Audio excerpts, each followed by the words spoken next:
something that's specific to that car, and they want $100 for it. You go, damn, $100 for this? Man, that part costs less than $5 to make. you know, so when it's coming down the assembly line, it's this, that's one thing. So I understand, there's a lot of stuff you have to set up your logistics, and you have to get permits for this and that. And if you're trying to expand your factory and assembly line, you've got to, add on to the building, and you've got to get building permits, and there's slowdowns with the contractors, and then you got to get the labor force up to speed, and then you got to, make sure all the quality control. I mean, just all the paperwork and administrative stuff is a bunch of crap. But as far as the meat and potatoes of actually building a machine, it ain't nothing. There ain't nothing to it. You just have to have some hardworking guys. You said hardworking guys, and knives showed up just in time. He can tell us all about the orange industry. No. Some things are best kept a secret. I'm having some really good orange juice right now. Where's it from? What's that? Florida. Where's it All from? good orange juice comes from Florida. Like the shitty orange juice comes from California. Everyone knows that. Bullshit.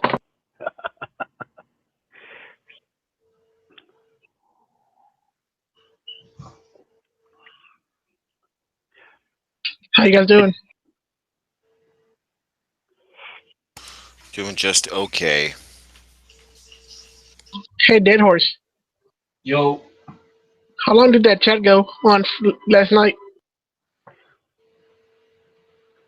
Oh, the off-air chat? No, the one with the Mika and them. Oh, fuck, I don't know. That thing was a train wreck, dude. I was like, I turned it on, and all I heard, first of all, I turned it on, and I hear Mika talking shit in the lobby saying that we can't talk about Trump because America's not free and all this other bullshit. I'm like, yeah. What the fuck? And I'm like, just because everyone in a fucking gun website, right, that has to do with guns, isn't in the lobby chat fucking praising Trump, like you think that we don't like Trump or that America's not free or some shit? Like, pull your fucking head out of your ass, dude. Like, nah, Mika's already fucked up. You're celebrating. I was like, just because we're not sitting there fucking like worshiping fucking Trump doesn't mean shit. Like, just because we're not on the chat yet. And plus, it was very early in the fucking day, and some of us have fucking jobs and shit like that, right? So, like, it wasn't even busy. And here Mika is, like, talking shit because there's not 10 guys in the chat just all talking about Trump on inauguration. Nah, Mika was fucked up already, dude. Trump. Who was the one who typed in something like slow motion car accident? Was that you, Dead Horse? No, that was someone else. I saw that comment too. Like, I loved the comment. That was great. Nah, Mika was celebrating, dude. I think that was Island Z. Okay. Because I jumped over to Edge's podcast, and then I came back, and it was still going on, and I said, okay. So my computer crapped out when I was talking off air, but I flipped over just real quick, and it was still going on. I told him I was gonna hop in that chat and fix that shit, and like the second I hopped in, like all those guys were out, and I was like, "Fuck!" Like, like I was gonna educate some motherfuckers on America, like America.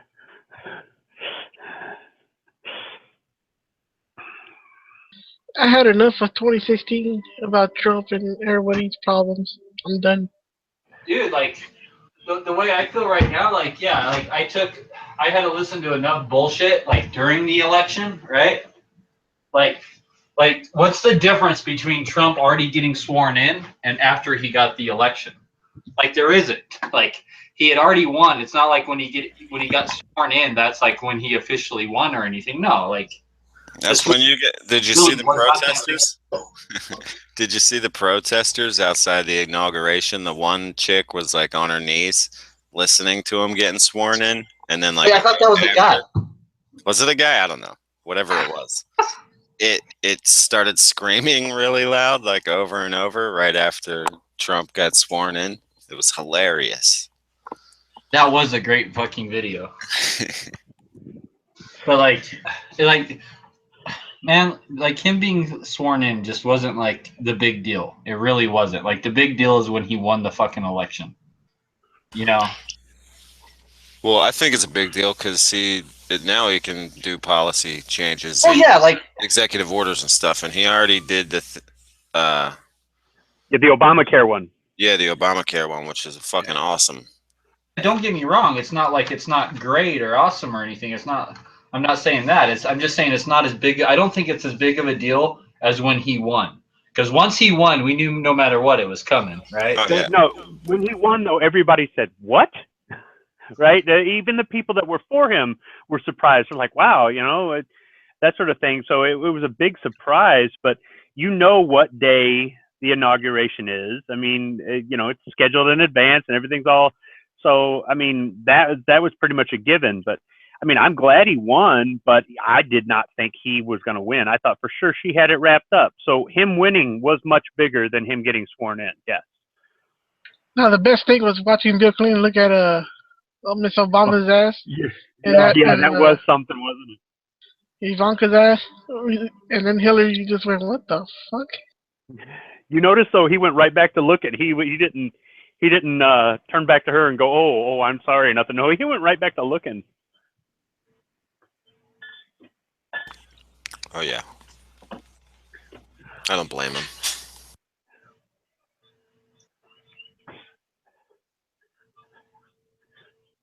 She gave him a good 10-second.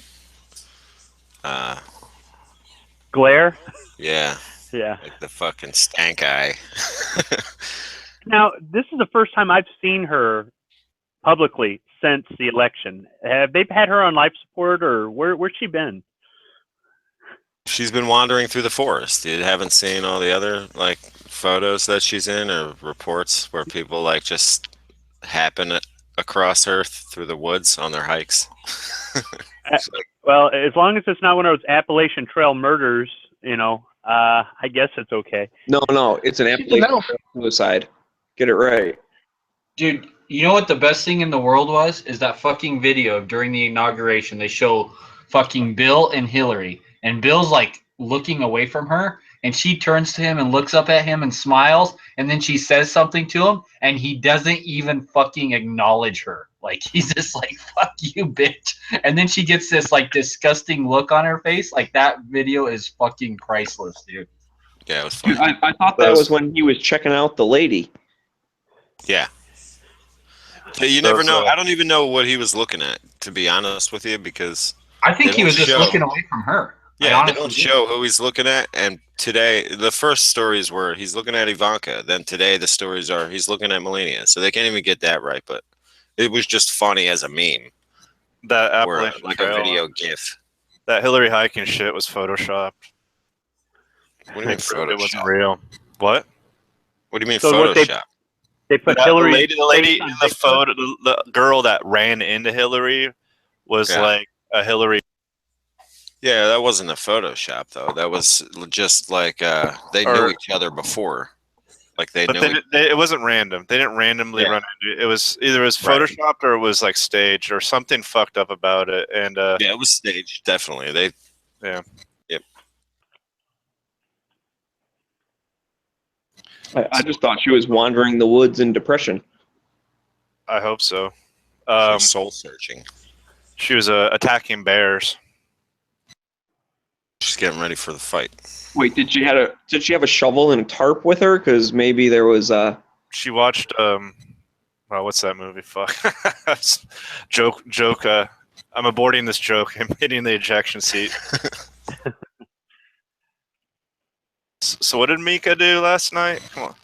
He was just talking shit, or he was drunk? No, or... kind of. How was that? But he was celebrating. He was watching the inauguration.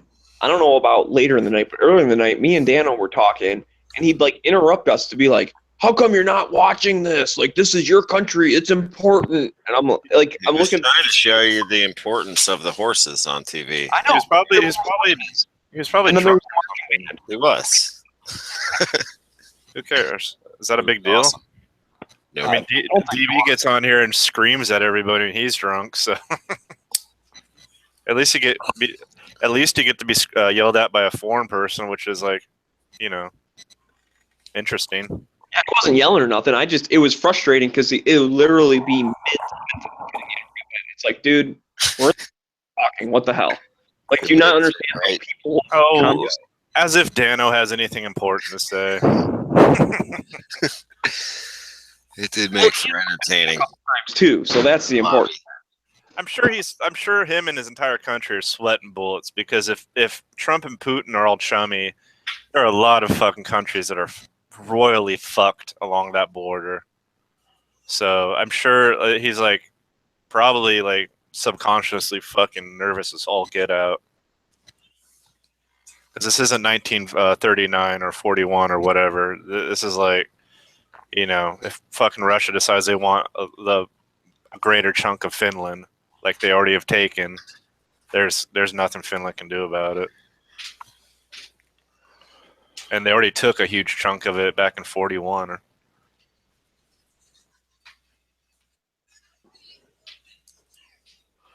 Mika's Finnish trolling is top notch. So I don't know. I think always been that way. It's an interesting dynamic, his country and where they sit in the world. I mean, they have a huge piece of land that Russia wants back, just like Russia wanted Crimea back. He's Finnish? I thought he was Romanian. Finland. No. And don't mess with Finland. Is Romanian. The thing, yeah, you don't mess with them, but it's not 1941 anymore. You know what I mean? It's technology is different and warfare is different. So, yeah, don't mess with them, but it still doesn't mean like they're impervious from fucking Russian invasion. And even though they won the Winter War, so to speak, Russia still kept a huge piece of their country that they took. Yeah, they kept Karelia. Yeah, they took a huge chunk of it and never gave it back. Yeah, Finland should go and get that back. I'm just saying. No, I think Finland should have it back too, and I think half those, Georgia and all those other fucking countries that are getting fucked over by Russia should be able to like separate and have their own independent piece of land. I mean, fuck, dude. What if England still had a hold over us? You know what I mean? Like, what if we were still fucking getting jerked around by the king and queen? Yeah, not so much. Yeah, so. Well, if Finland gets invaded, I'll send them back my M39. They can get it on the Lend-Lease program. Germany has Europe now. I guess. Germany, France, and England. The EU? Yeah. The crumbling EU? Yeah. The EU that's telling the Czech Republic to check their gun rights. That shit. See, the thing is, I think the EU, that shit's falling flat on its face because all those border countries are like, yeah, fuck off. Like, you don't live over here. Just because you can't control your fucking borders doesn't mean I read a thing about that where Czechoslovakia basically told the EU to shove it up their ass, and Poland, and Finland. If England leaves the EU, what does that say about the EU? You know what I mean? Yeah, it says enough right there. Just because England left the EU financially doesn't mean they don't support Europe military or early. God, I can't fucking speak. Well, that's more of a NATO thing then, right? Yeah, it is. Yeah. But regardless, a unified military. I don't give a fuck about financially. If the EU fucking falls apart, that'll be bad for Europe, but if they still hold together, like with their military, coalition, that's more important. Because if NATO fucking disintegrates, that's it. Like Russia is gonna fucking take back all those countries. I don't know if they're as powerful as everybody thinks. I mean, they got a bunch of old equipment and. Yeah, but it doesn't. Look at what China did to us during the fucking Korean War. It's like old equipment. Look what they did during fucking World War II. I mean, old equipment doesn't mean shit if you have numbers and if you have resources. All you need is like lots of warm bodies. Well, maybe against their European neighbors, yes. Against us, no. Our superior training and our technology will kick their numbers right in the ass. You would think But so. yeah. Vietnam's a very good example of that. Didn't work out for us. Yeah, I know, but that was different. That's insurgency. I mean, if we went into Russia and they wanted to fight a guerrilla war with us, okay, yeah, sure. But, it wouldn't be like that with Russia. But I don't think we'll get into it with Russia. They might get into it with their neighbors. Well, if Europe's united, then yeah, there's nothing Russia can do. But if, like, let's say the Russian, all those coalitions fracture for whatever reason, then like if Russia can just pick and choose which country they want back. If they're unified, then yeah, you're right. Like, it's good luck. But if it's fractured, they can do whatever they want. And also, they'll hang their ally out to dry then. Yeah. Also, and that's one thing that worries me about like isolationism. That's kind of like you hear like some isolationist talk, and the last thing we need to do is hang our fucking allies out to dry. Even little tiny allies, who cares? They're fucking still our allies. They still fought with us and fucking helped us in the past. Oh, see? I saw him. Oh, speaking of allies and all that shit, like, you know who Jesus, G-Webs, dude, your voice, man. You need some cough syrup. You sound like an asshole. You said that like 3 times since I've been on here. No, the joke never gets old. I was gonna say, but nah, I saw one of the dudes from Benghazi, Chris something. That guy. That was cool. When they were like in a booth? No, like at the like Bullets and Bombshells joint. How was that?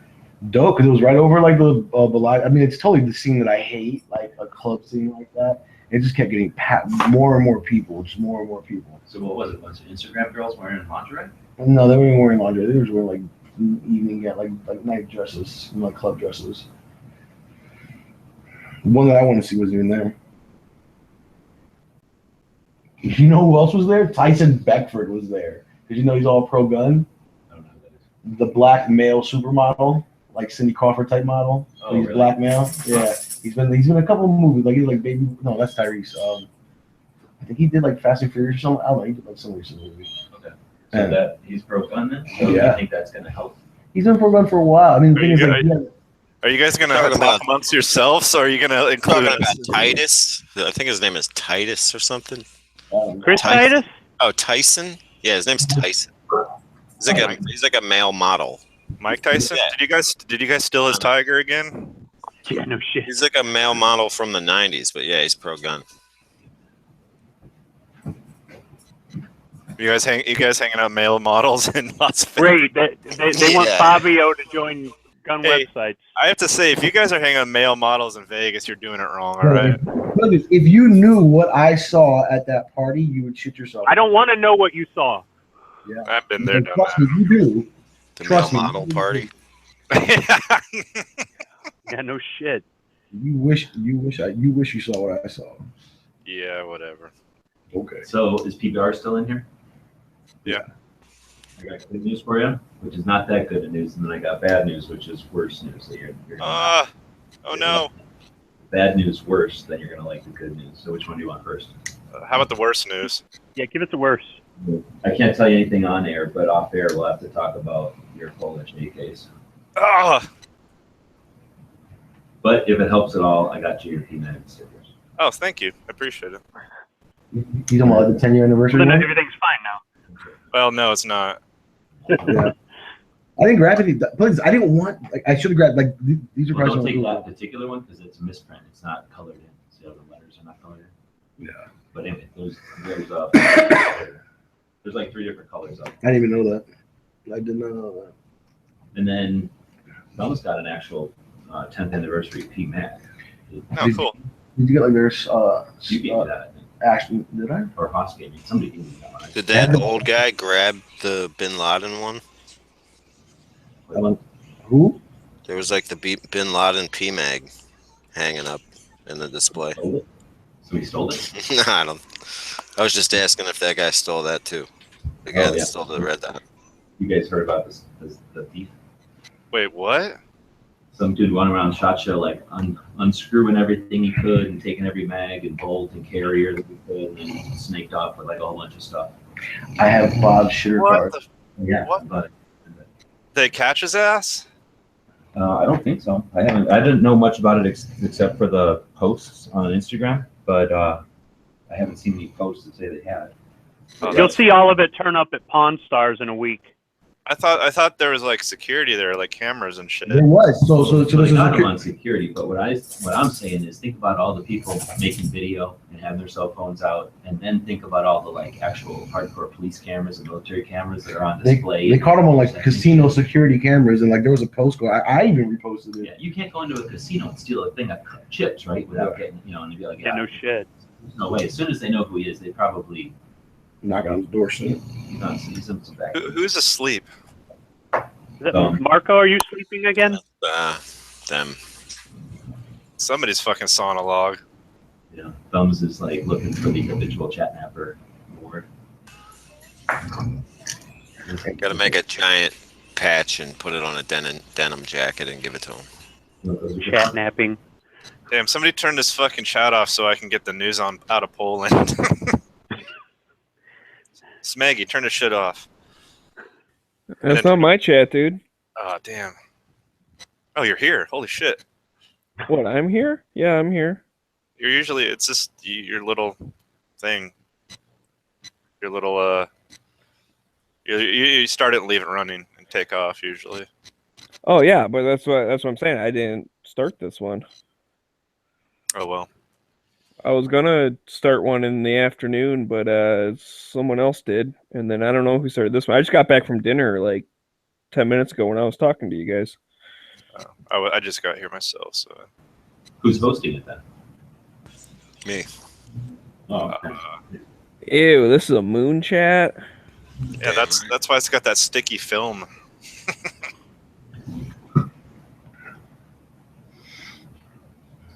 I make the best chats. So I accidentally went live during like the club. I day. seen you go live, and I'm like, oh, what's he gonna? Oh, he's ending it already. is there any interesting news that anything interesting you saw, G? Like a military firearm wise? I saw the AK-9 or whatever. Is your name G Webs? Yeah, I'm on his moniker. I spent the shoot just trying to find people like who are doing content to get them together for a project, and then I spent all the first day same thing, and then walking the upstairs. So I walked every of the 4 law enforcement booths upstairs, and then the big room, and then the second day I had to take care of stupid shit like mailing packages and doing stuff on the computer. Nice. And then I try and do the Daily Show every day. Meant I had like 2 opportunities to go to SHOT. So I only really get an opportunity to look at stuff on Thursday. And I talked to Barrow for you. And I talked to Ted for quite a while. Like I said, I got lots of stuff to tell you. None of it is on air. Oh, I can't wait. All right, cool. I just didn't know if you hooked up with it. I didn't know if you hooked up with any of your AK. Well, I talked to Mike about, from my friend who does that, was working with the Arsenal, and Nice. the Arsenal stuff, because as far as I can tell, it's the same old stuff, just coming back. Yeah. And then I looked at, I have, like I say, I was telling Marco, it's hard to process it all because we don't really come down and have like 2 hours to sit around thinking about it. We're usually like getting ready for the passed out. So I did find, what the hell was it, a Chiappa? Somehow Chiappa has a 9mm AK pistol. Really? Yeah. Thanks. The Century stuff was weird this year. I mean, their booth, I was thinking I should have taken a picture of it. I could probably get a picture of the Century booth from every year and show how different it is. Because sometimes it's like a little dink, and sometimes it's really elaborate and crazy. Mhm. Other years it's elaborate and crazy with like counters. So it's like at a gun shop where you can't even touch the guns unless you ask. And I don't know if that's for like theft prevention or because they have an issue with too many people looking for. I know for a while everybody was ragging on their shit. They didn't want people taking pictures of canted sites and shit, so they were kind of making it a little harder to get a hold of stuff. But anyway, this year was kind of a weird week. It was like what 6 AKs on the wall in the Century. Yeah. So I don't even really get in. I didn't take a close look. Hey, so Moon, Like, overall, are you gonna be able to make it with me to the Great American Farm Show or whatever? I definitely can't get a weekend day off. I'm gonna go like some random day in the week. I don't know. When is that? It's in Harrisburg. It's not that far from me, but is it on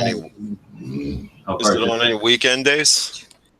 I'm not gonna have another weekend off for a while after like getting like this big ass vacation. I usually get like 1 weekend off a month, and I'm probably not gonna get one for like 2 more months until like three weekends off. And at least 2. It could kill you if you're really doing something with it, but not. Yeah, I don't know if I'll be able to make that, but I'm going to NRA, so. Oh, word? Yeah. So are you gonna find a house at NRA? I have a 2-bedroom book. I have a 2-bedroom condo already booked. I'm trying to figure out if I can go to Tulsa, but I'm not sure if I can. I mean, definitely, it's $40 to have a 2-bedroom apartment. That's probably close to the convention. But if anybody wants to like get trash downtown, can then crash out there. I'll pay DB like 10. Talking with people that are going to NRA, or at least the interest, it sounds like we're going to have quite a few gun channel people. You didn't take a film of Boss's house, did you? No. Damn it, I should have. It's like 20 square feet. Wait, where's the NRA show? Atlanta. Yeah, I am fucking no way I'm going back to Atlanta. I might go to Tulsa, but I that's about it. But the NRA show will be more like everybody gets there, everybody goes eats dinner or something, everybody goes to the show all day long. Everybody comes home and there aren't like really after hours. There's nothing to do. Yeah, you go to the show the next day, everybody goes home. Tulsa will be everybody shows up, everybody goes shooting, everybody goes to the museum, everybody goes to the show, right? And then this is. But they could do that at Atlanta. Like they have like large, like large indoor shooting ranges. Well, what we can do is I'll go to DB's place during NRA and just shoot out of his penthouse. Yeah. Oh, we're drivers and shoot at him and screw him up. We'll just shoot on his tennis court on his patio. Are you guys like chatting from like Pink's bed or something? Is that who's snoring in the background? No, we're just in the hotel room, so it's one of these ones without any carpet, right? Just carpet. So I keep thinking. I think maybe I'm having a stroke, and I'm hearing somebody snoring. Somebody snoring. Thumbs is passed out, like literally 6 feet from my. Okay. Somebody's been snoring every day. Yeah. Century had a dope ass patch though.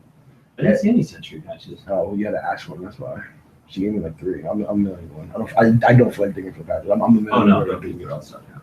You're basically packed to go. No, not really, because it's all thrown together. I didn't put my shoes away. I have one bag that's like completely empty. 2 bags of dirty clothes. I want to see if I can wash my cousins before I pack up. Did you? Are you gonna send stuff like in the mail home? I don't know. I won't know until once I get there and I start packing stuff up. If you want, you can leave it with us and we can mail it for you. Next week. But see, though, like first I need to wash clothes and then pack it up. Yeah, right. exactly. And that can leave him. I can leave my cousin and we can do the same thing. Oh, okay. He'll already be at his place. Okay.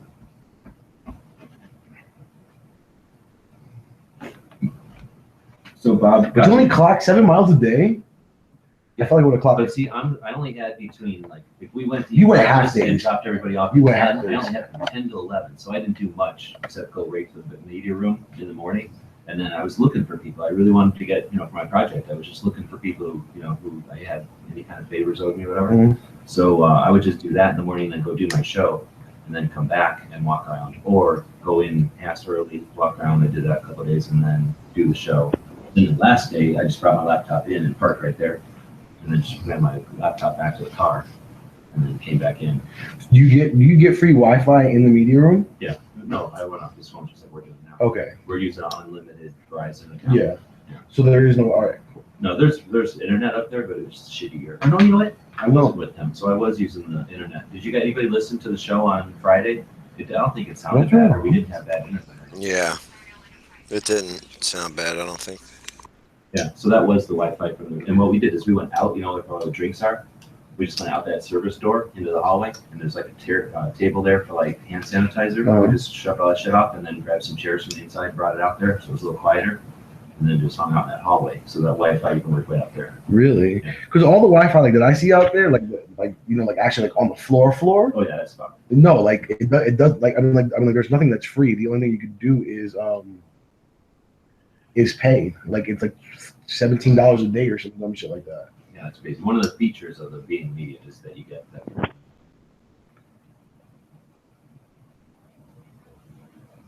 So actually, screw Bob's big news. He's not going to be on. Oh, he might be on the chat. Bob's going back to Canada. Good news, guys. Bob's going back to Canada. I'll tell you after we're. Did he get deported? Yeah. Did INS find him? An INS like laser computer and a camera, and they figured out and zapped him, and he was.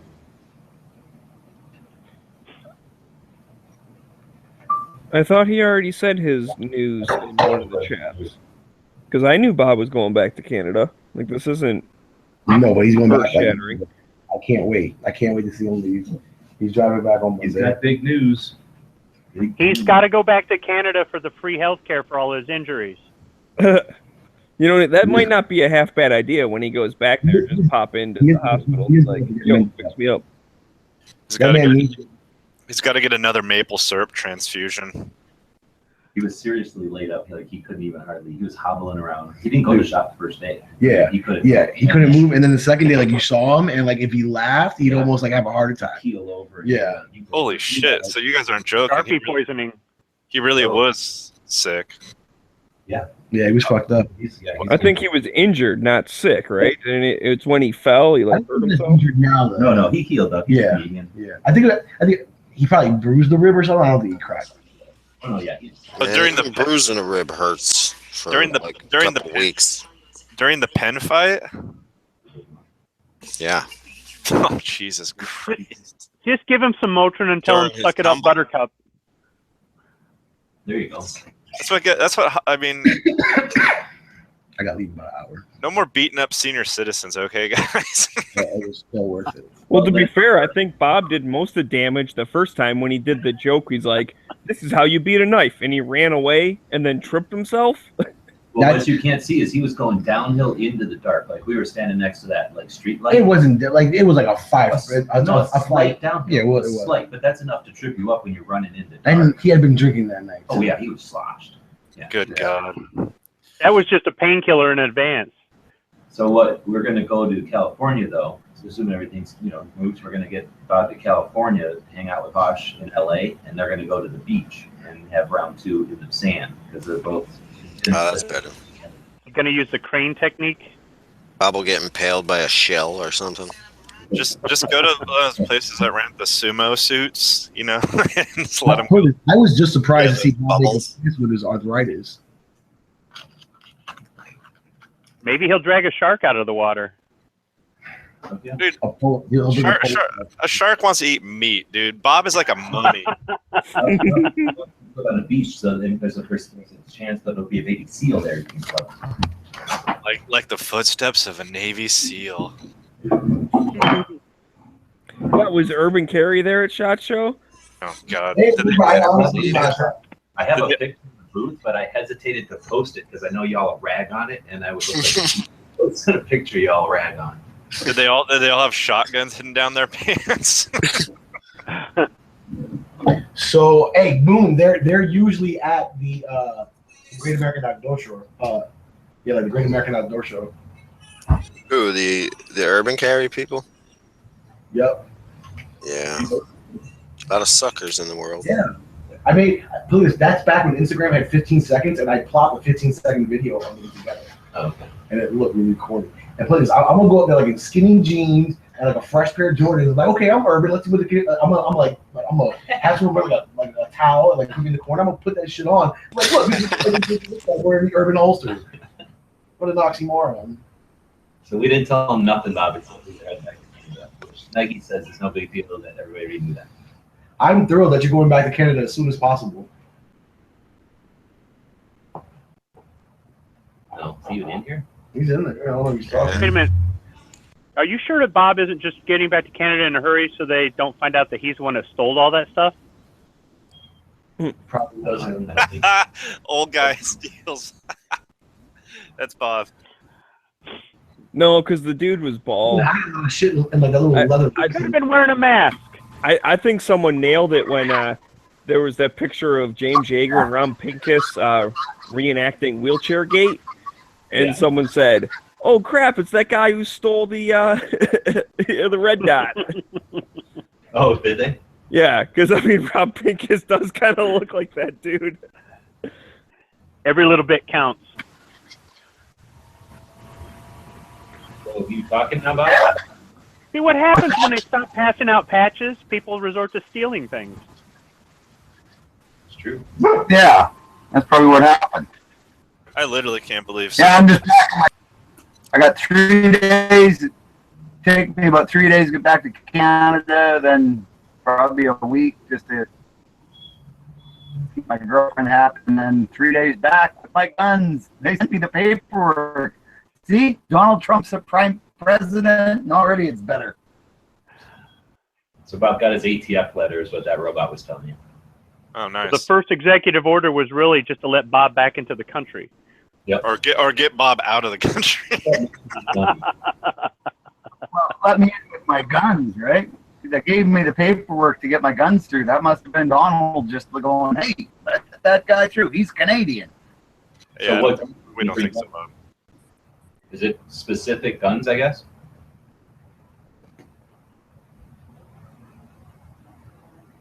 Just bring all your guns and don't go back. We'll all vouch for you. It's I probably don't think I can carry down in Atlanta. it's probably serialized so that you have to bring. If you bring them in, you have to bring them back out. I bet you money. It's I have to bring serialized. a cop. I have to take a cop with me down to NRA. And They'll carry just him. have to immigrate. How many people were carrying in there? Oh, look, there's two Now of there's them two now. biker Bobs. Great. See what happens when Trump gets elected? Bob starts multiplying. I thought he was supposed to build a wall to keep immigrants out. I guess he is focused so much on the South, he's leaving the North alone. I don't know. Bob, are you able to hear us? Are you talking? I think Bob was walking around with Pink at the antique show. We went to this antique gun show today. Oh, what? The antique gun and knife show. It's really big. It's maybe I'm gonna call it one of the top 5 largest ones this side of the Mississippi, and it happens every year this weekend after SHOT. And Did you see anybody there? no, usually I see Eric and I read, these Yeah. guys go buy shit ton of guns every year, and they weren't there because they didn't go to SHOT. And I didn't see Ray though either. No, Ray left early, so But I called. I saw my friends I know who go to these shows, but not like not people like from SHOT Show Show people. I could tell people were from SHOT Show, of course, because they're still wearing their badges and shit. But anyway, I don't know if I was with my father. Pink took a lot of pictures there. I took some, but Pink was taking mad pictures at SHOT Show, so he might have still been in like picture taking mode. And if he did, we'll have to do a chat just specifically on the cool ass guns there. Hell yeah, dude. Please Oh, I absolutely has to have. let me know. Let me know. I mean, that's the only reason I want to go to Tulsa. Turn this shit off. Fucking unload my Pelican cases and bring them down with me. I try to holler at Pelican was trying to time of day. Oh, you know what? There's other brands though too. Downstairs, there's brands that are. What am I looking for? Like There's brands. Pano and shit like that. Yeah, all those brands are hungry because everybody calls them Pelican cases and shit, so they want to get out there. Mine are Storm cases, but they're Pelican. Knockoffs, yeah. But they're not Yeah, I do that knockoffs. as well. They're fucking like just. They're like I forgot what the difference is, but their Pelican cases just not. They're not $300. They're like $200 instead or something. We got a guy that goes to the Tucson shows and a lot of the Phoenix shows in Tucson, well, in Arizona, and he's got to hook up with government surplus. So if I'm going to buy anything like that, I'm going to go check with him first because his are all like $35 if they're like if they'll fit in your trunk, and they're like $50 to $75 if they're like really big ones. Nice. Nice. Yeah, those surplus ones are awesome, but they're fucking huge. They're not like a carry-on. No, they're not. They're good for traveling in a vehicle or something. Yeah, but or like if you want to store something, like So permanent. it's watertight. Yeah, if you want to like permanent, like if you want to fucking make like a cache or something, get one of those. Just make sure you. They're metal, right? No, And metal. It just depends on what you want to buy. But aluminum, plastic, but like even thicker than pelican plastic. just like go through the seals with some silicone grease and make sure the seals are good and they're fucking awesome. Well, like brand new. These aren't like, I mean, they're surplus, but that's just because they don't use them twice. They're basically brand new. So, did you guys see what P226 Nut traded for today? Yeah, he's got bad karma coming, like you said.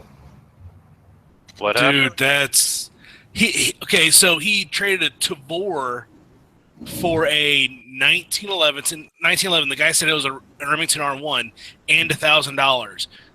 The 1911 was a 1943 A1 Remington. So he got that gun and $1,000 for his Tavor. What? Yeah. Where was this? It's not Probably crazy. around Tulsa. A face-to-face trade kind of thing. To war for $1,000 and $1,000. No. That Remington 1911 was probably only worth like 800. The guy thought the Remington 1911 was a Remington R1. Is that what you're saying? I think that's the modern Remington, right? Worth $500. So it's like, Wow. okay, yeah, it's a fucking a World War II Remington, so like made by the It's a World War II 1911. numbers and shit. P226 Nut gave that up. He gave the guy a Tavor. He gives this World War II Remington and $1,000 for $1,200 Tavor. That's a great fucking trade. If that Hell yeah. Remington's all, if it's all correct and all there, that's a really good trade. Look at high. Look at high-end firearm. Look at high-end firearms on Instagram. That's his. I mean, it's fucking awesome. Wow. A lot of those 1911s got sold, like the one my dad got. It's the frame was made in 1912 or something, and the slide has the 1913 patent on it, so sometime after 1913. And that gun's not worth a whole lot, and they used to they were like $52 at the pawn shop or something in the 70s. Yeah. My grandpa tells me that after World War II, when they had all the stuff that they hadn't yet shipped to World War II, like, was still in the factories or whatever, those things were at stores and gun shops and shit for like $5 in the box. Oh, Yeah.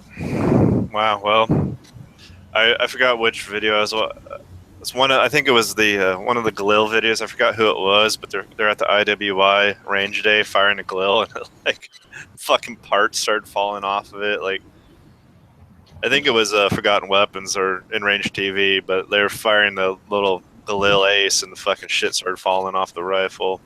Yeah. The IWI guy ran out and like snatched it up and ran off with it.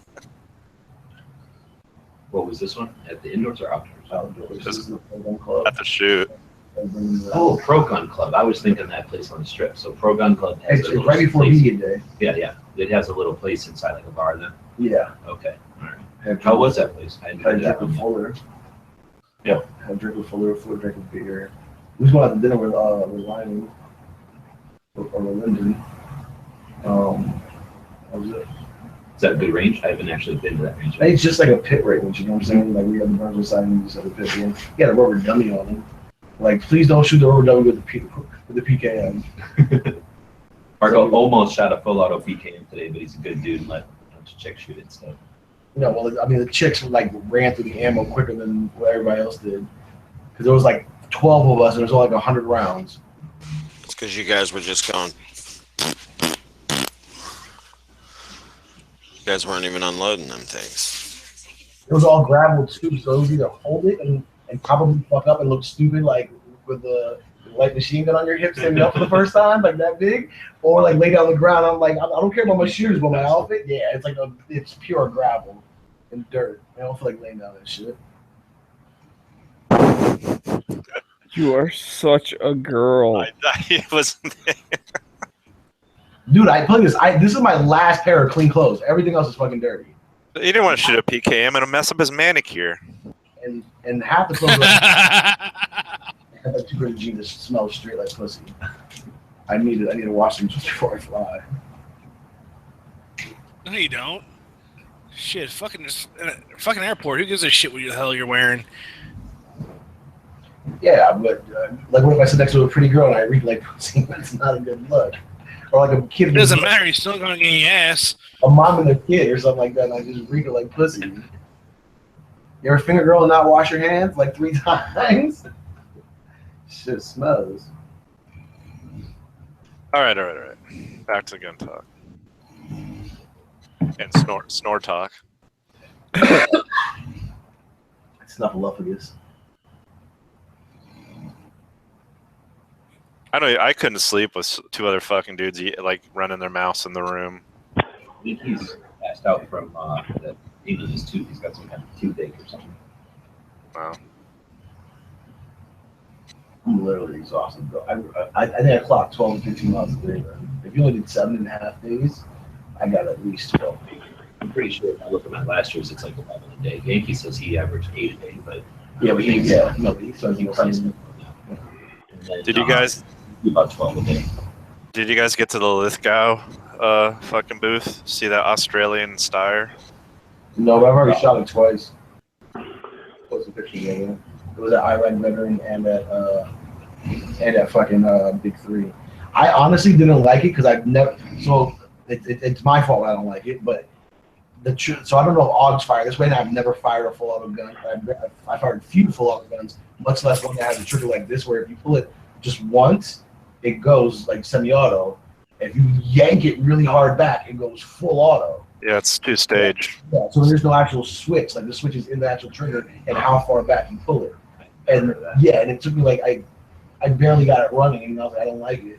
Yeah. And Tim posts a picture, and he's like, "Oh, I like this. I like that." Actually, bro, I wasn't feeling thrilled about it. He's like, "Yeah, we're like I've shot plenty of like." He was like, "Yeah, bro, like honestly, like if you shot more bullpups that allow them to fire that way, you'd like them." I was like, "I feel you." Yeah, so that was weird. I just never really liked it.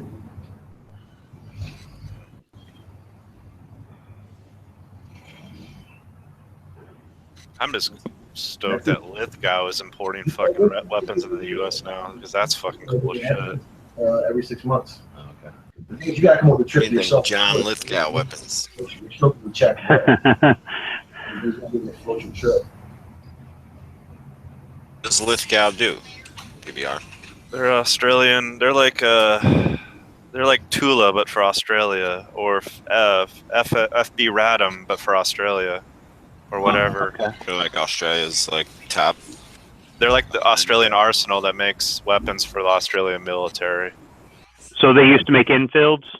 You can, if you find an Australian infield, more likely than not, it is a Lithgow. Okay. And like Long Branch made the Canadian ones. Yeah, I got you. Okay. All right, guys. I'll talk to you. All right, man. All right, well, easy. Good to see you. I hope you're going to say goodbye. Yeah, I do. I hope so. These are my friends. We're gonna make stack of UTG stickers for everybody. I want UTG stickers. Dude, the slumber party needs to mute themselves. Yeah. All right. Don't be rude to All right, Each guys. other's nails later. Does this sound any better? Yeah, a little bit. Not Just really. you don't need to yell though.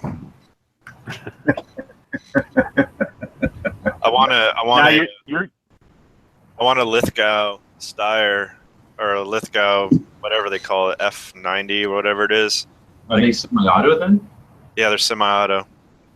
They're importing a U.S. version of it from Australia, and What's the mag then? That's the big thing. Has always Now- been. they take Steyr mags, but they also now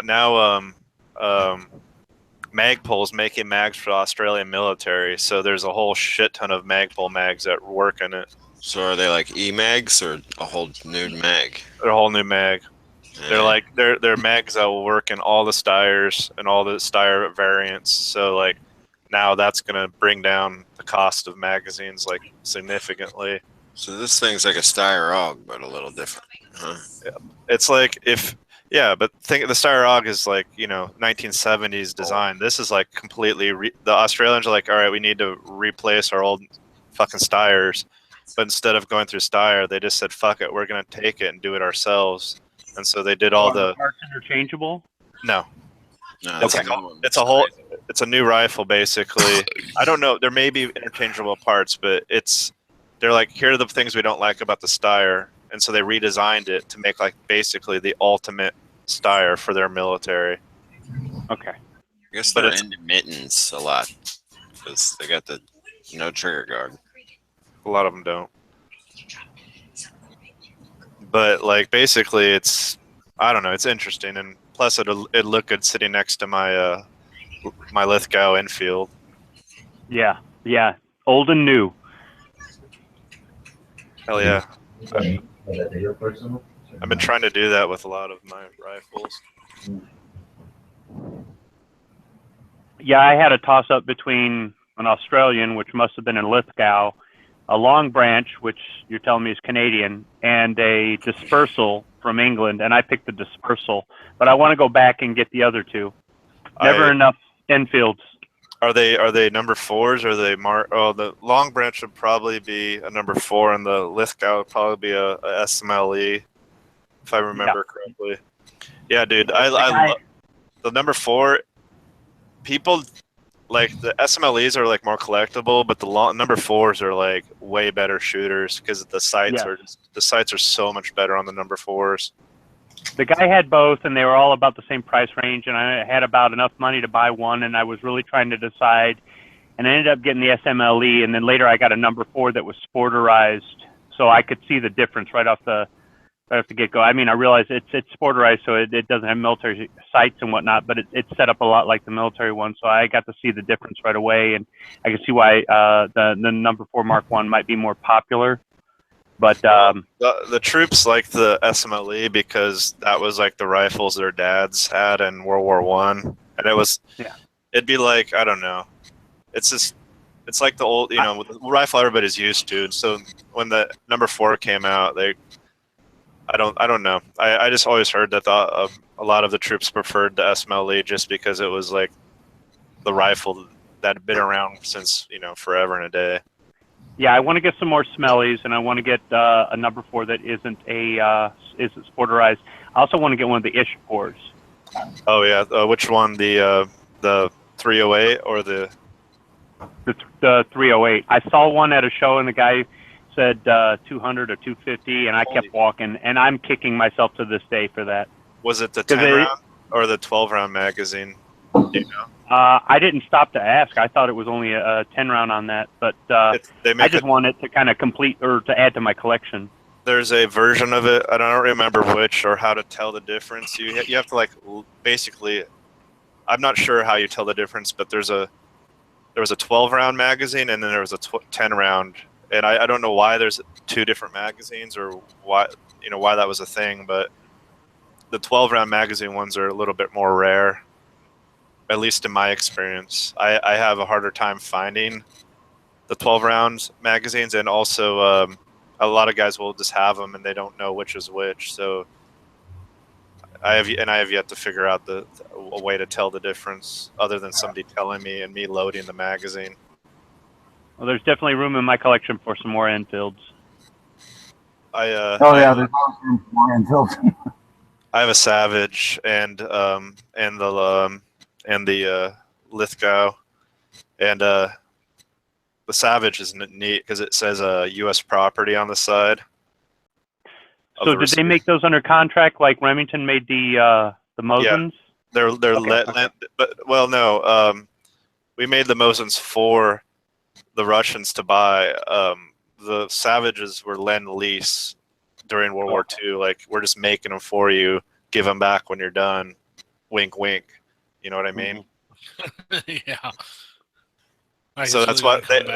By some like law in that lend-lease fucking thing, it has to say U.S. property on the side. So if you find a Savage, it'll usually have a little S in a box, and then but how you can really tell it's a Savage is it says U.S. property on the side.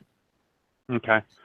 that's something to look forward for when I'm at Antique Arms Show or something like that. Is just keeping when I run to another guy who's got a whole bunch of them and I can't tell one from the other. That's something I need to look for. The U.S. property Savages will be number 4s, number 4 Mark 1s. They won't be. I don't know if they made any after the Mark 1, but they're not SMLEs.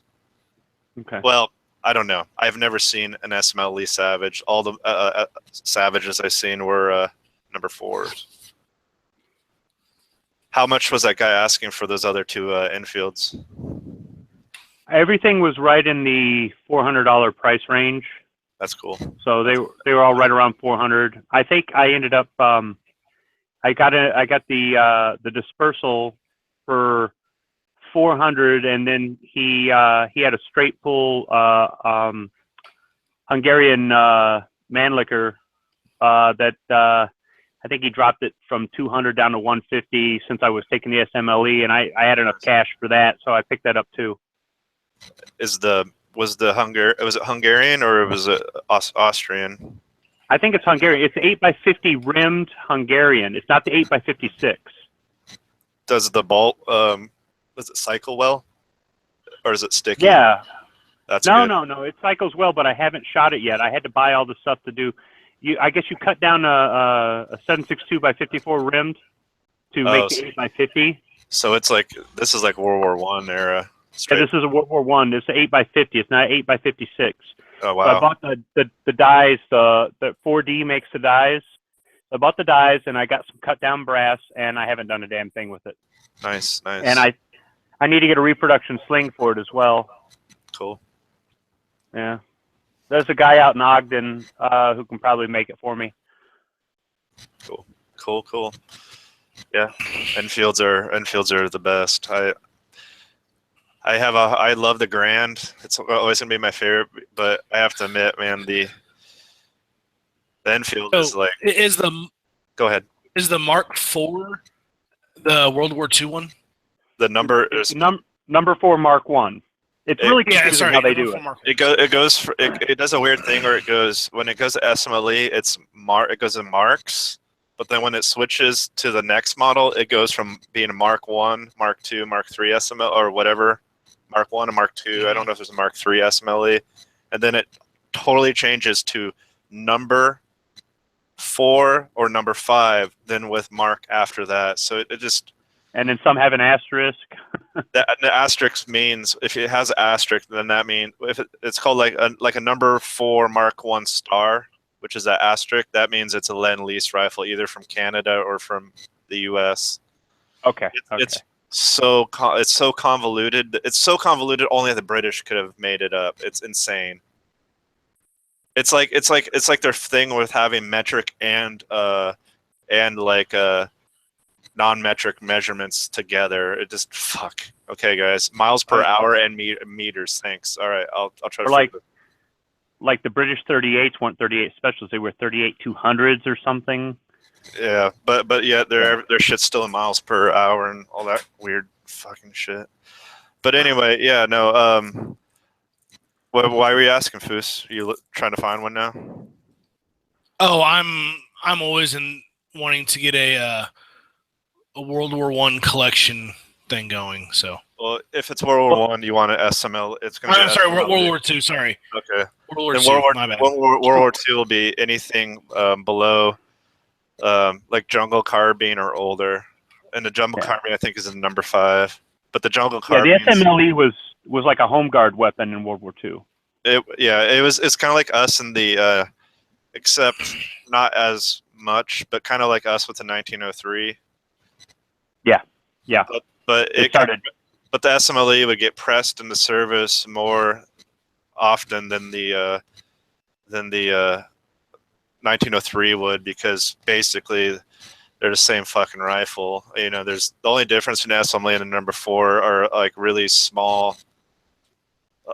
There's a lot of small differences, but for the most part, they're both 10-shot rifles that fire from an internal magazine. Blah blah blah. Gotcha. The sight's the first thing that comes to my mind for difference.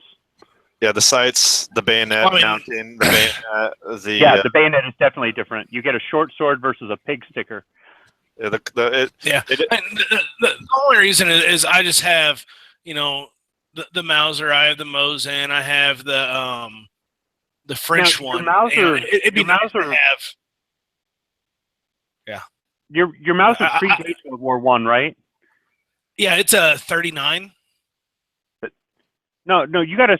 Well, wait, it's a 7mm Mauser, right? Yeah, well, So I have that's two of them. I have 7mm and an 8mm.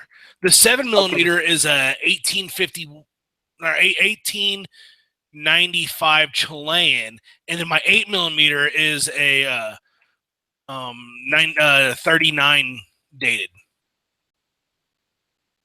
1930, but you don't know what it is. It like a VZ24 or a Car 98K or? It's a K98K.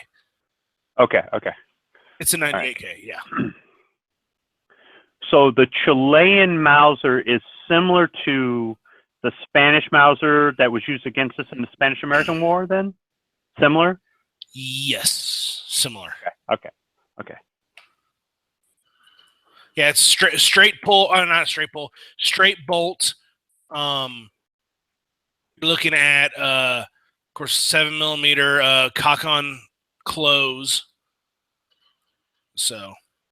Well, you shouldn't have a hard time finding an infield to add to your collection because they're everywhere, and you can get really nice ones for like $300 to $400, maybe a little bit more. But if you want correct, there's a lot of SMLEs or number fours number fours Mark ones are is basically the correct. I think number twos came out just after the war, if I remember correctly. All right. And then anything. And I've been able to find tons of spare parts. Oh yeah. Different websites have gotten, like BRP is one of them. There's lots of sites that have got spare parts, and there's some reproductions. Like I wanted to. I thought about taking the stock off my dispersal rifle, and I got a stock that's got the cutout for the volley sights. I know they make reproduction volley sights. So I thought about doing that, but I'm like, nah, I'll get something else and maybe take that apart. I want to leave this one the way it is, but parts are easy to get for them. On that Mauser, though, with the 8mm, depending on how old it is, you've got the ones that are .318 diameter, and then you got the other ones that are .323. So you just want to be careful about what you load in an older 8mm, or I guess check the bore. I've already put several 323s down it. Okay. Yeah, I mean, 1939 should be 323. Yeah. But some of this stuff that's right around World War I or post World War I was 318 originally, and I don't know if they ever rebarreled them or how that worked out. I wonder what your mine is. I would assume they would. See, mine is a 1943, my K98K. Okay. Yeah, so that's .323 diameter for sure. Yeah, mine's mine. You could tell it was it was a Russian capture. Mine's a Czech made, a Czech under Nazi control. Occupation. Yeah, it's a DOT. It's 24, but it's got a German designation. No, well, yeah, but it's a DOT, not a visa. It's not Czech marked. It's it's just a DOT factory marking. Does it have a straight bolt handle? Nope. Like I said, okay. It's a DOT. It's a K98K. It's not a converted WZ whatever 20 whatever it is. Although I'm looking for one of those. I want a. It's a WZ is a Polish one. There's WZ or VZ, or I don't know. There's a Polish and there's a Czech, and I get them both mixed up. The VZ is the Czech. The WZ is the Polish. Okay. So did you want another Czech or did you want a Polish? Oh, I want both. I want a pre-Nazi. I want a pre-Nazi Czech and a pre-Nazi Polish, so that I know a place that might have the Polish one. Yeah, they're not too hard to find. They're just getting a little bit expensive. You could say stupid on the pricing. No, the Czech, the Czech and the Polish ones, especially the Czech ones, are super nice. The pre Nazi occupation Czech rifles are what you'd expect from Czechoslovakia. They're They fantastic. made VZ-24s for so many countries, though. I mean, they exported them all over the place. They were so popular. I mean, they were in China and everything. I want to try to find one that isn't blank receiver. So I'd like to find one with the Czechoslovakian crest, but I wouldn't mind having a Spanish Civil War Czech Mauser also. Nice. Eventually, I want to start collecting Spanish Civil War rifles, but that's way down the road. I've had a few opportunities that I've passed up that I regret. Yeah, I know that feeling. Also, I have an 1894 Swedish carbine also. Mauser. So that's a 1896 then? No, 1894. There's also an 1896 and a 1938. I have the 94, which looks like that. It looks like that little World War I German carbine Mauser with the with a super short stock, or excuse me, not stock, but forend. Like a Mannlicher style stock, it runs all the way to the end of the barrel. Anyway. Yeah, I like that look. Okay, yeah, I'm looking at my VZ-24. I see what you mean. My crest is worn off. Well, there's worn off and then there's scrubbed. If it's worn off, that's normal because they got refurbished, reused. If it's scrubbed, like blank, it'll still say sometimes it'll still say it'll still have Czechoslovakian marks on the side, but the Czechoslovakian crest will be completely eradicated, and those were for export. You can see the right and left side stamping for the crest, but right down the middle it's smooth. That's probably it's just probably from use.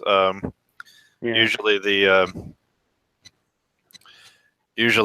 when they were used for export, they were completely scrubbed. Any idea where the date is on this thing? The date of manufacture?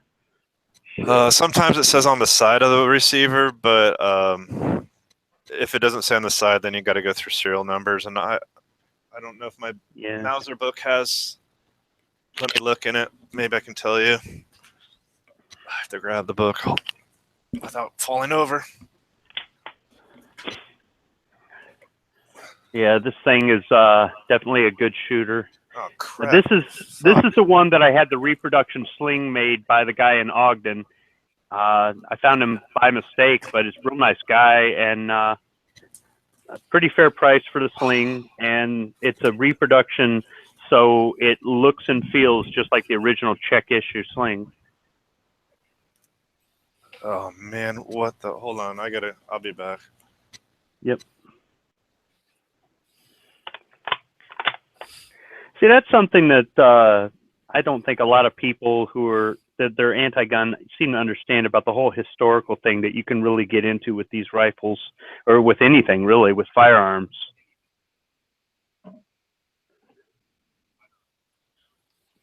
Oh God. So 2 of my cousins just said that they're going to go to 2 different women's protests marches, going to be protesting Trump or something like that. And I'm just like, fuck. Well, wait, are they doing it for money? I don't know. See, because I would go to a Trump protest if they were paying me, and then I'd turn around and take the money I earned and buy some guns.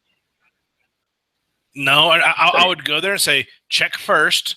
Go there and say, I was paid to be here.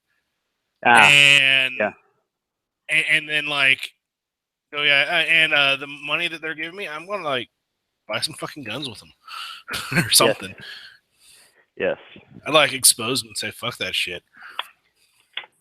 I need to get some 44 Magnum reload dies, and I'm always itching to add something to my collection, so that money would come in handy for that. I got some vacation I'm days I itching can burn to add off. something. I'm itching to add something to my collection, but I don't want to drop the money it's going to cost me.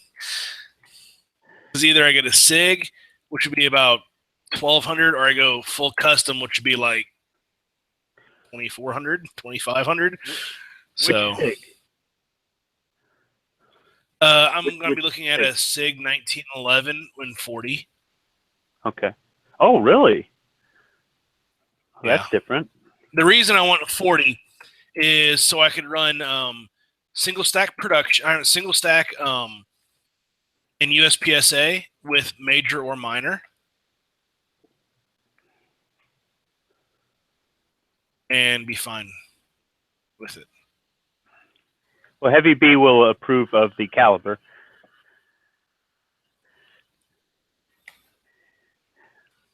We were giving each other some crap over caliber selection for handguns.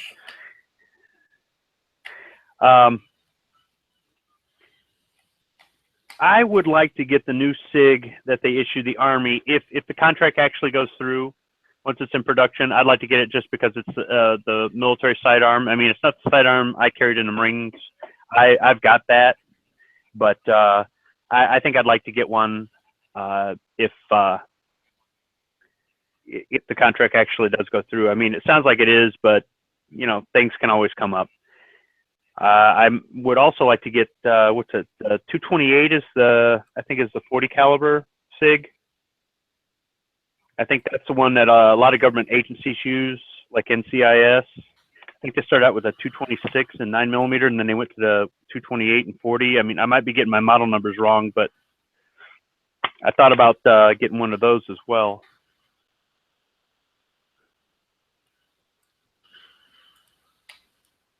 My dog's name is Sig. Does that count?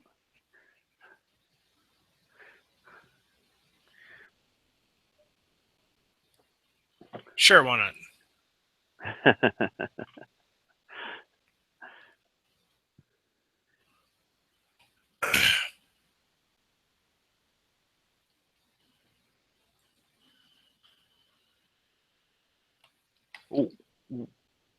What custom gun did you want? This $2,400. Basically, any custom 1911 and 40 is going to cost you about that. So you're talking about like a Les Bauer or Wilson Combat or something like that? Oh no, these are better than those. Oh, like totally, yeah. Okay. Well, and you can tell the limit of my knowledge right there, right off the bat. I have just admitted the limit of my knowledge. These are.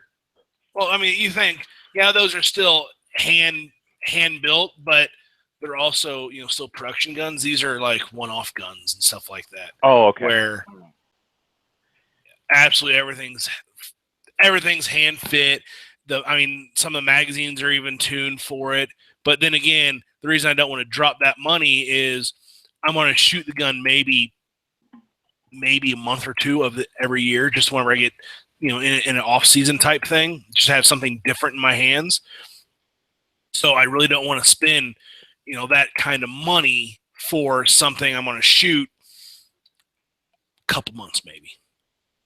I understand. Yeah. So I don't like to buy something that I can't shoot at all.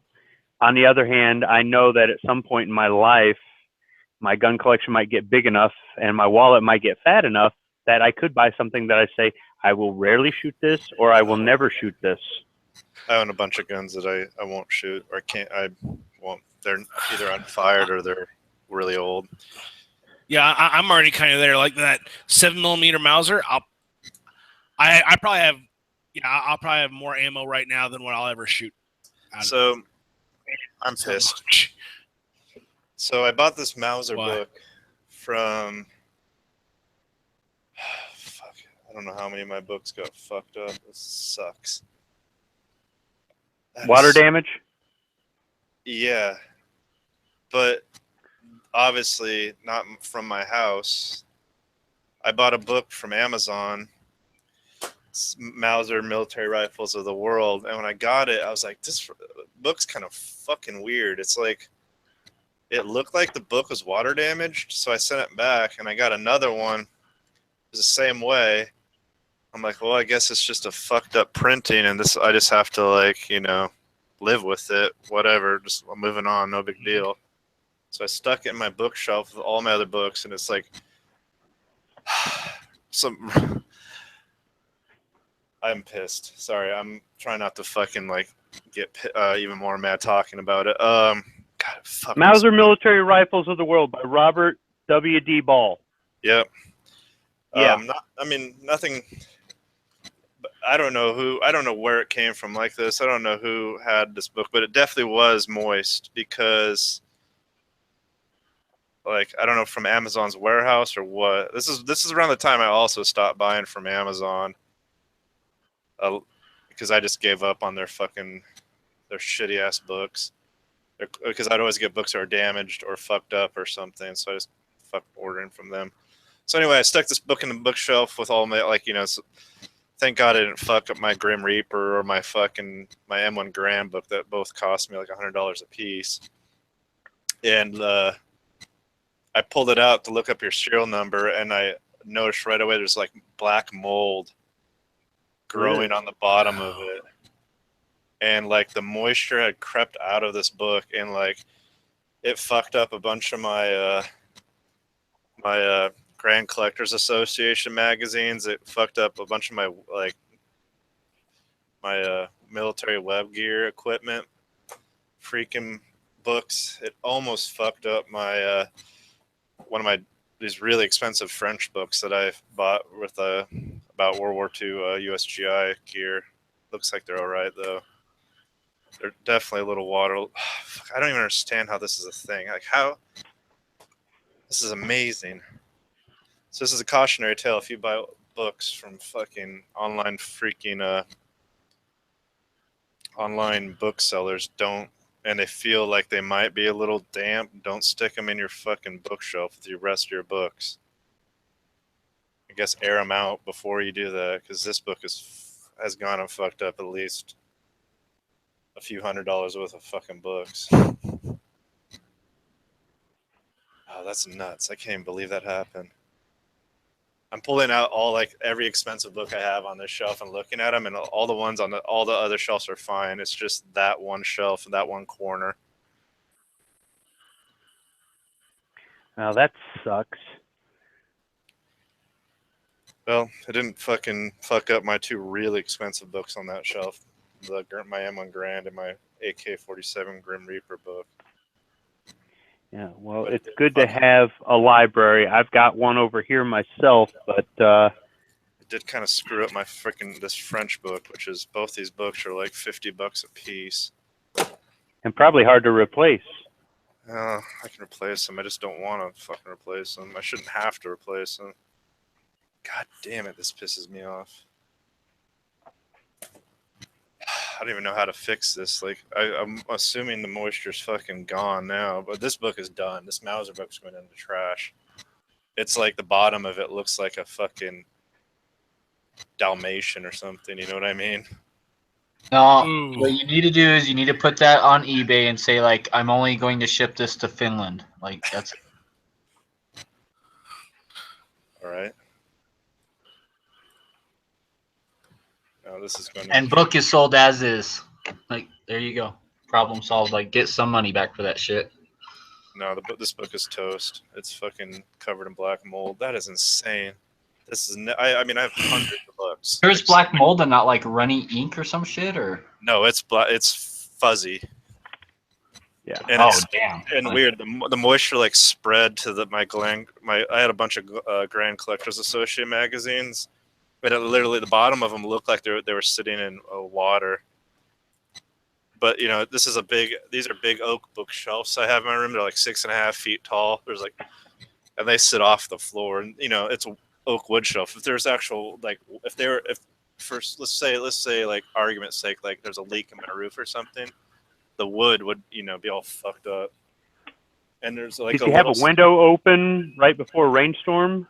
Opposite side of my room where all the bookshelves are. It's the opposite side. The windows are on the opposite side, and there's like a little bit of like a water stain just where that book was sitting. Like that book was moist, and it like leaked all its moisture out of it into the fucking wood and into its neighboring books.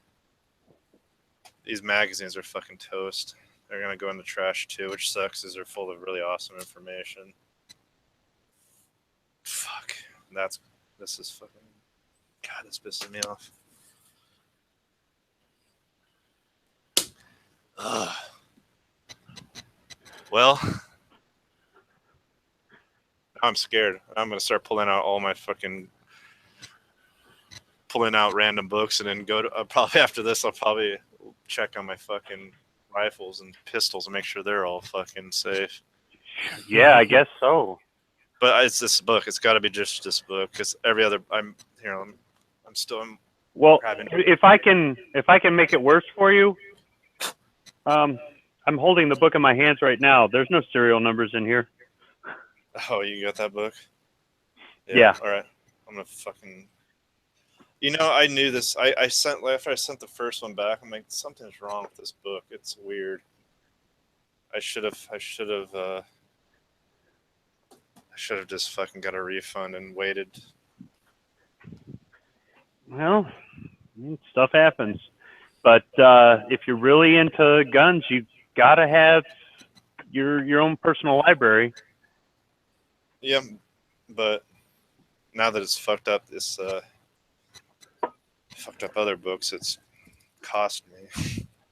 Yeah, because it's a resource, and books are expensive.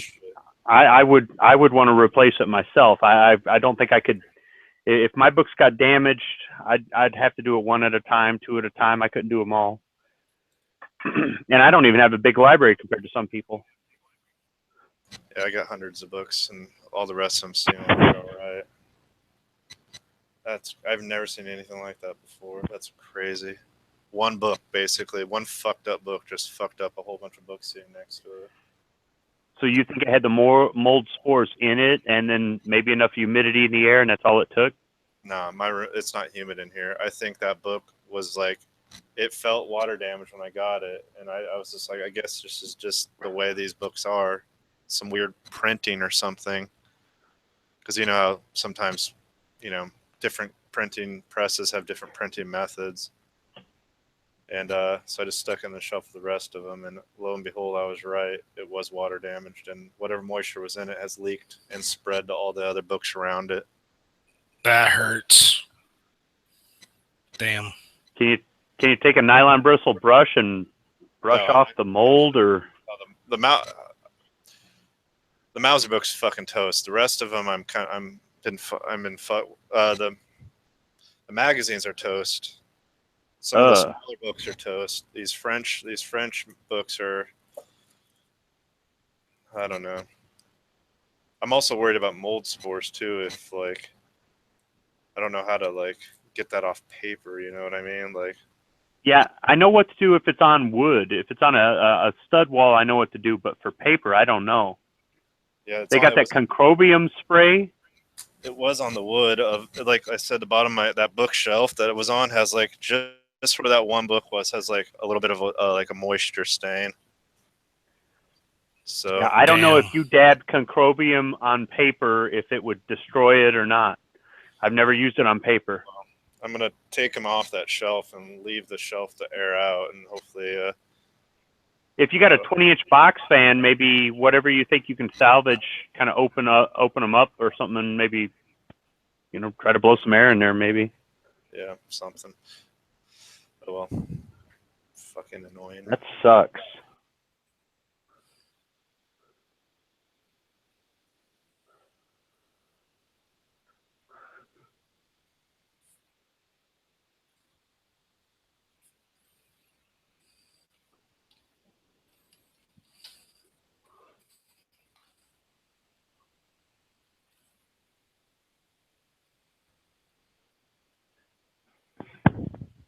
So, how about that Army and their new choice in handguns?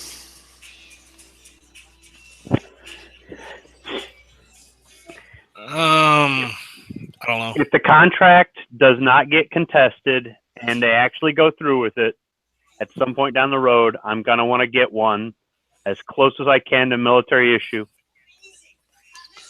I think it's the RX because the military ones have the plate on the side. The only difference is they have a manual safety.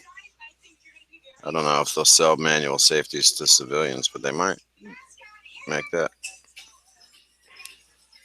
I don't see why not. I'm a manual They're making safety everything kind of else. guy. I'm not, even though I shoot guns with them. Yeah, that's one thing I've noticed is listening to all the different people on gun channels. Everybody's got a different opinion or something they like or they don't like, and what it's interesting. It's interesting how many different opinions there are, but it just goes to show why the firearms industry has to make so many different kinds of guns, or why the old guns are just as interesting as the new guns. And I think we quantify the whole, an anti-gunner might say something like, why do you need more than one kind of semi-automatic pistol and more than one kind of revolver and more than one kind of rifle, or, because everybody's so different. What fits good in your hand doesn't fit good in my hand. What you feel comfortable doing for your manual of arms is not what I feel comfortable doing, or your training experience may be different than my training experience. So I'm glad my they viewpoint is because my wallet hates me. That's why I need more guns, because my wallet hates me. Your wallet. I just like the fact that if something you don't like, there's probably somebody out there who makes or has made something you do like. Absolutely. Yeah. I'm always open to something new, but if I don't like it, I don't like it. I've already said on a couple chats that I haven't given Glock a fair chance. I've only shot their compact or some subcompact size guns. I have not shot a full size. I typically don't like compact size guns, polymer or not. So I need to be fair and shoot a full size before I pass my personal judgment. And just because I don't like a Glock doesn't mean that they're bad guns,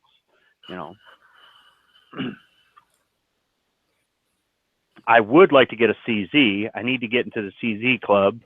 Only thing is, I hope I don't get one and then find out I don't like them. I don't think that's possible. Yeah, it's not gonna happen. It's not gonna happen.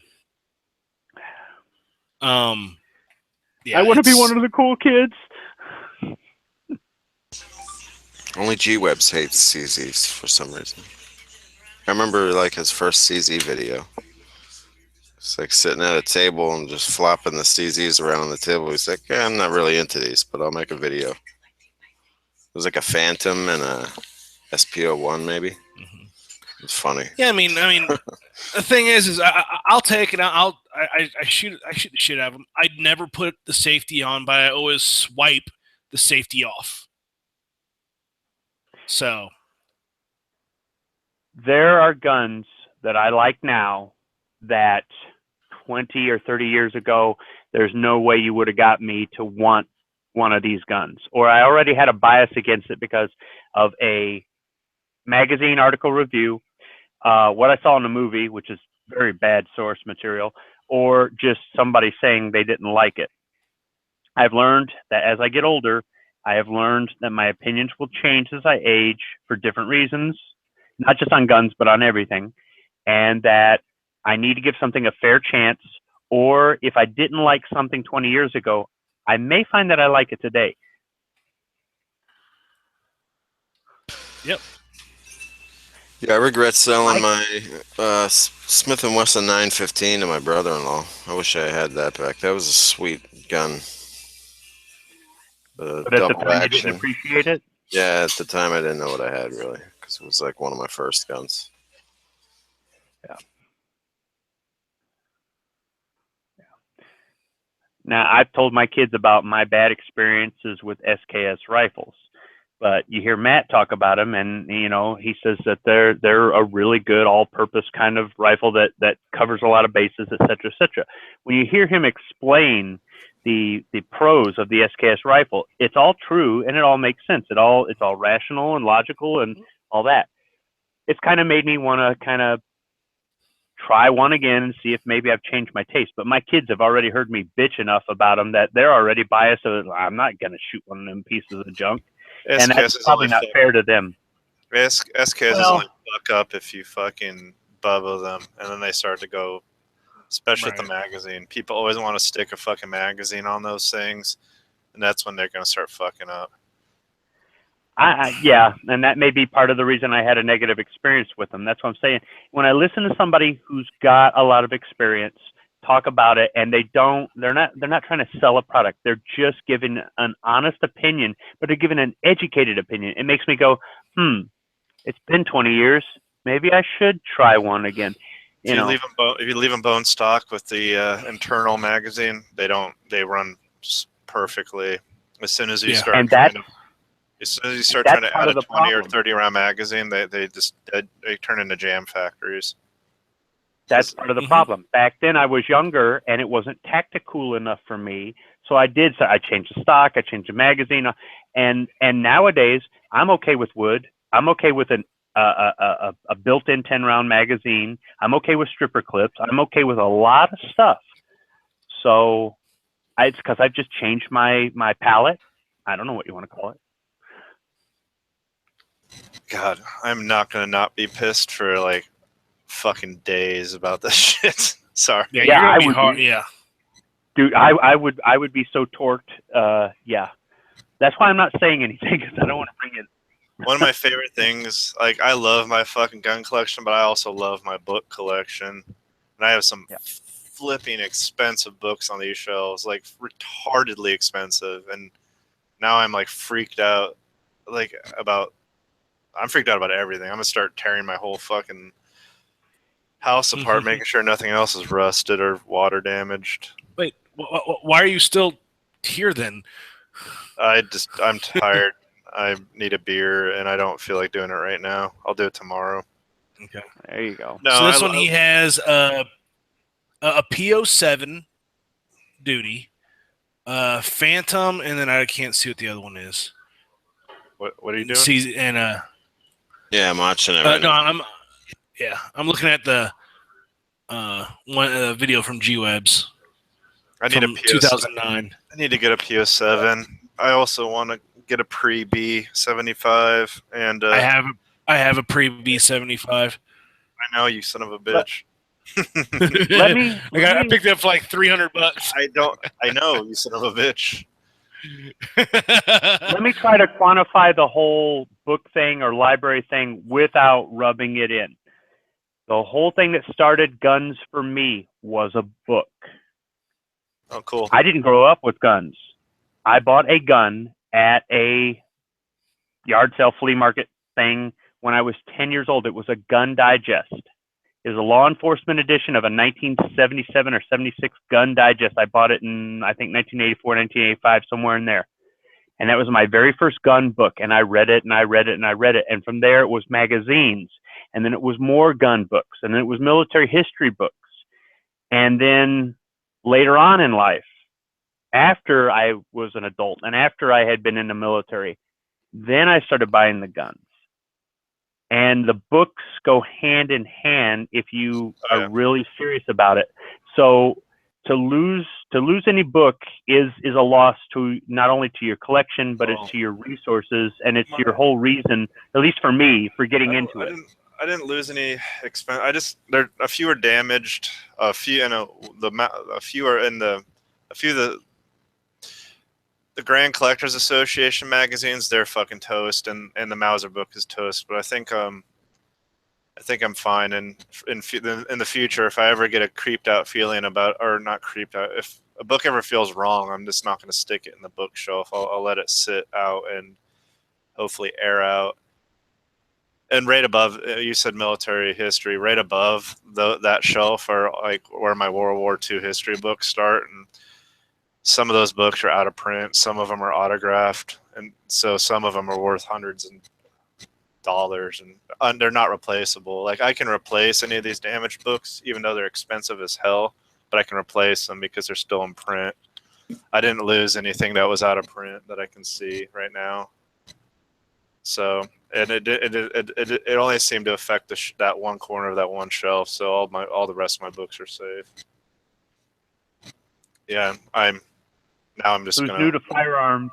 Somebody new to firearms who's listening or listen to this in a future and whatever they happen to come across it. The books go hand in hand. They're very important, especially if you take collecting seriously, especially if you take authenticity of what you have, or you're interested in an era and why did they make guns this way at this time. Your books explain, and then when you find these things at gun shows or usually at gun shows, and you've got a piece of history, you've got a book to validate it, and it gives you incentive, and it's a resource, and it's. I mean, I know you guys know this stuff. There's a lot of stuff in books that you can't get from YouTube videos.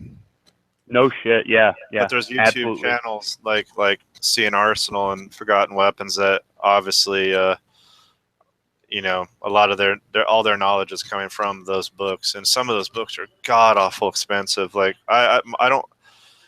There's ones I just can't afford because they're so expensive. But like some of those channels have Patreon accounts, so they can afford to buy those books and regurgitate some of that information back.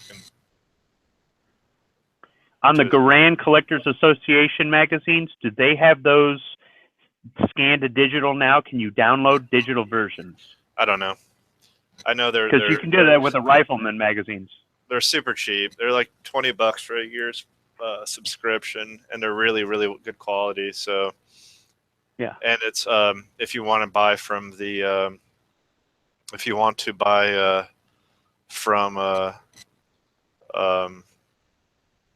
whatchamacallit, the civilian marksmanship program, it's like one of the things that you can join. You can buy it's like one of the loops that you have to jump through.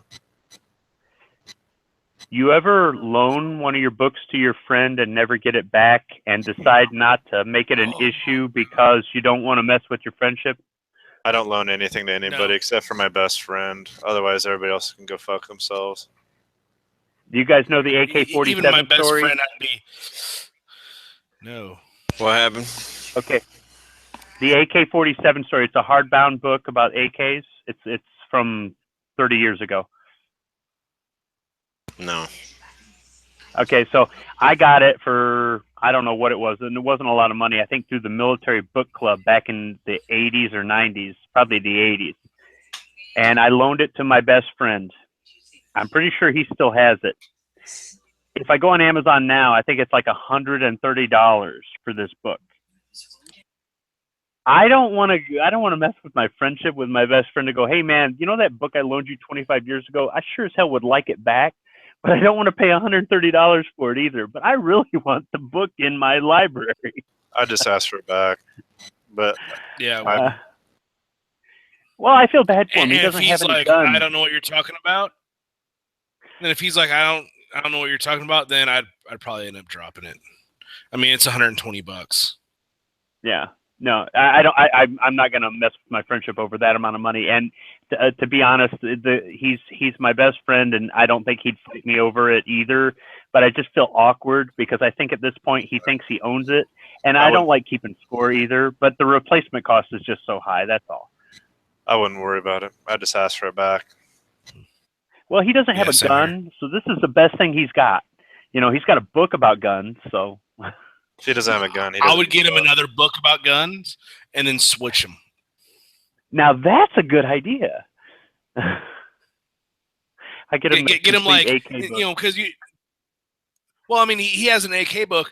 What about getting them, like maybe a general thing about firearms, like that have a little bit of information and pictures of them, stuff like that, so he could look at more and learn more than just about AKs. He knows enough about guns. He just it's not that important to him, and plus I think he would end up in a doghouse. I almost thought about bringing over a Colt Delta Elite. He's always wanted a 10mm 1911. I thought about just buying one and coming over and going happy birthday, but I don't know if he would really end up in the doghouse if he kept the gun in the house. So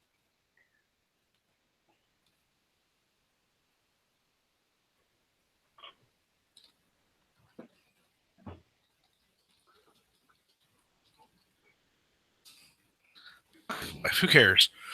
Give him the damn gun. He is my best friend, and he does deserve to have something.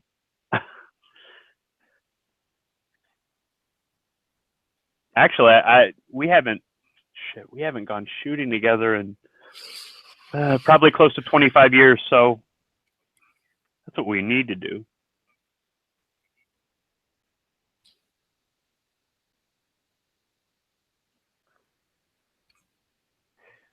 He probably thinks that since I've got so many guns, if he ever really wanted to shoot something, all he's got to do is pick up the phone and call me, and that's true.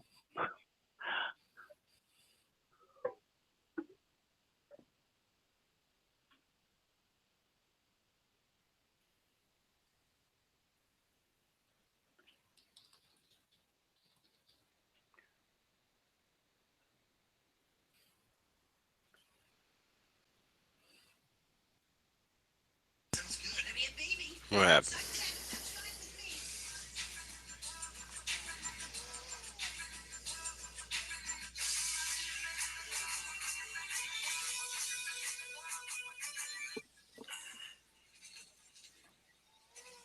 Hey, bring the music back. Someone at the Women's March had a sign that said, "Make them pay for razors if we pay for tampons." Where's our free razors? Where do you get the free razors for dudes? So I heard an anti-Trump female say, "Can you believe he said, you know, grab him by the flank," right?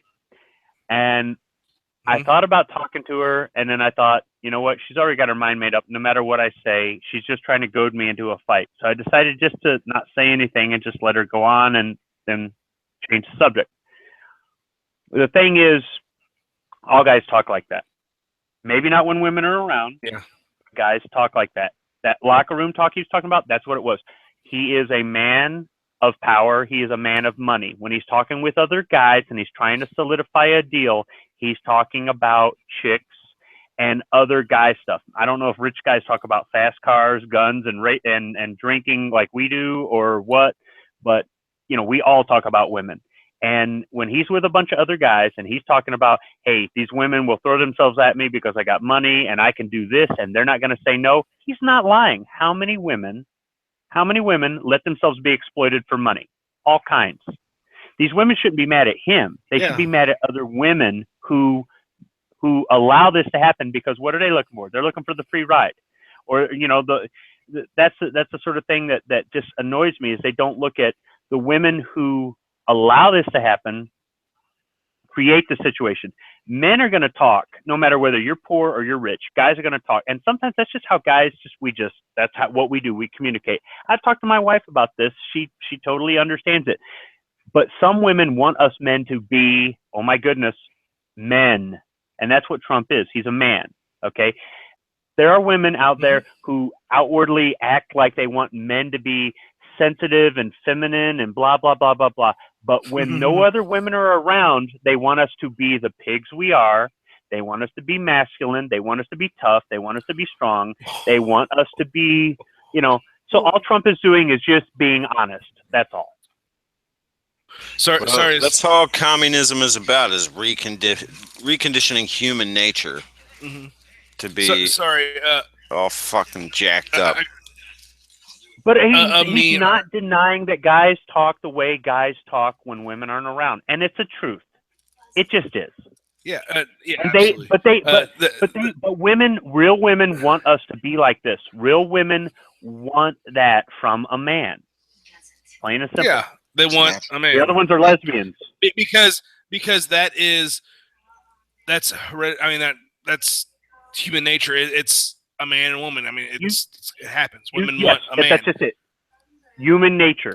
You don't go down the street. You don't go down the street and just to some random woman you've never met before just start talking filthy to her.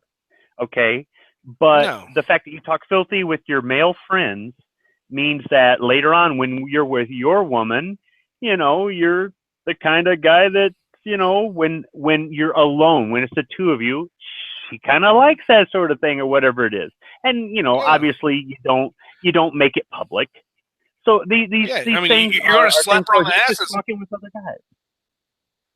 Yeah, I mean, He's just talking you're with going to other slap her guys. on her ass whenever she walks by, but in your house. But whenever you're on the street and or you walk by like a family reunion, you're not going to slap your wife on her ass. Precisely. Fuck. But so if these women this want came to across protest my Trump Facebook. for his remark, whatever. They're lesbians. So this came across my Facebook feed. It just occurred to me that Trump has gotten more fat women walking in one day than Michelle Obama did in 8 years. Would that go on deaf ears or what? Because I kind of laughed my ass off at that one.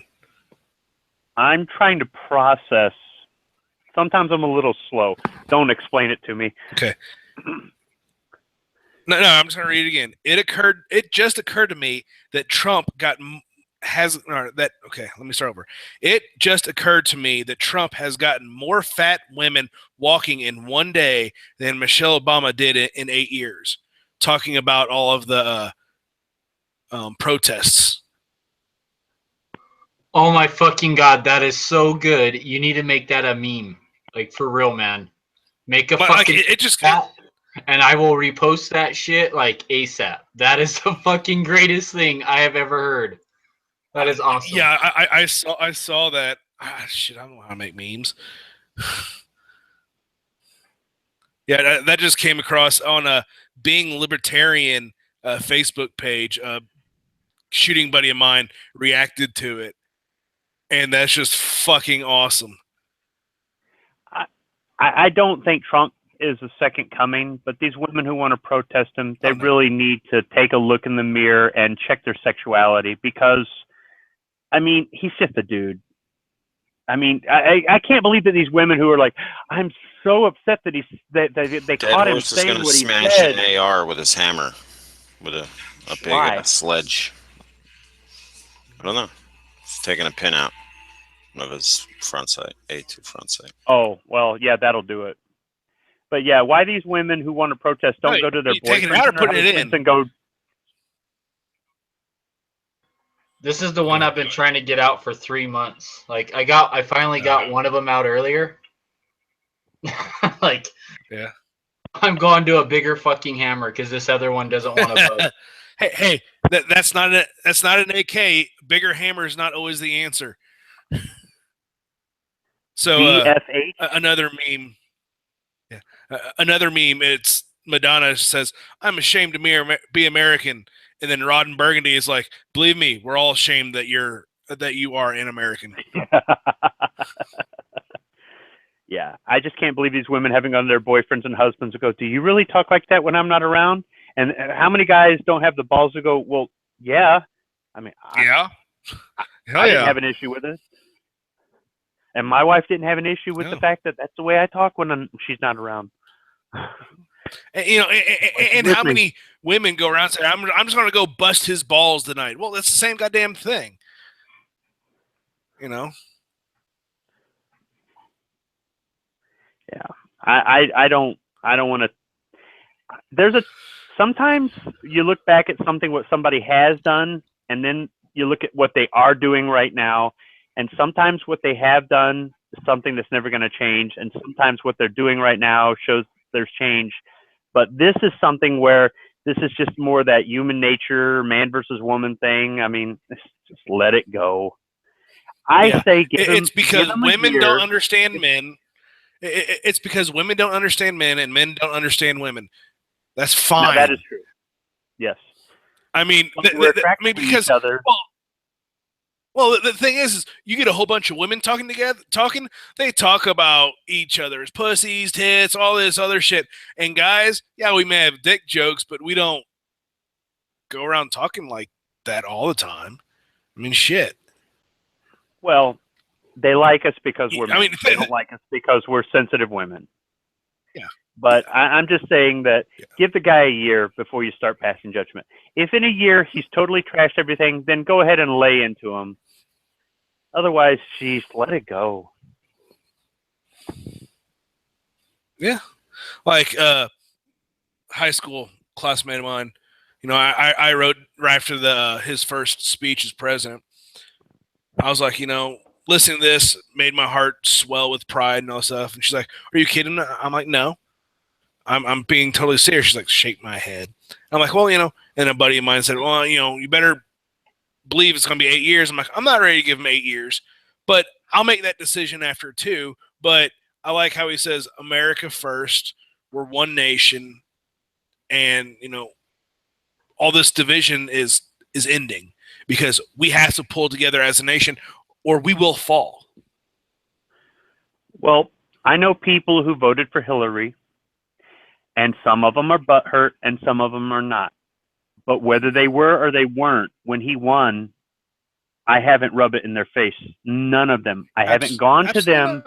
I don't believe in it. Now, I know that the ones that are butthurt now would be rubbing it in my face if she had won. They would still be rubbing it in my face. I want to take the higher road. I want to say, look, enough of this. Okay? Mm-hmm. And I don't want to be the one that stirs it. I don't want to gloat. I don't feel anything good out of gloating. I'm hoping for the best. But, I mean... But yeah, because he's your president, just like they're her president. Or Trump's, everyone's president would be better than Obama. So, you know... Or Yankee talking about the rabid genital biting monkey versus the bag full of shit. You know, I mean, I think both of them had good you know, metaphors for what we're looking at. If I want to say, look, give the guy a chance, then rubbing it in their face doesn't help my argument. And I don't really feel like you said, he's our president. Just like the last guy was our president.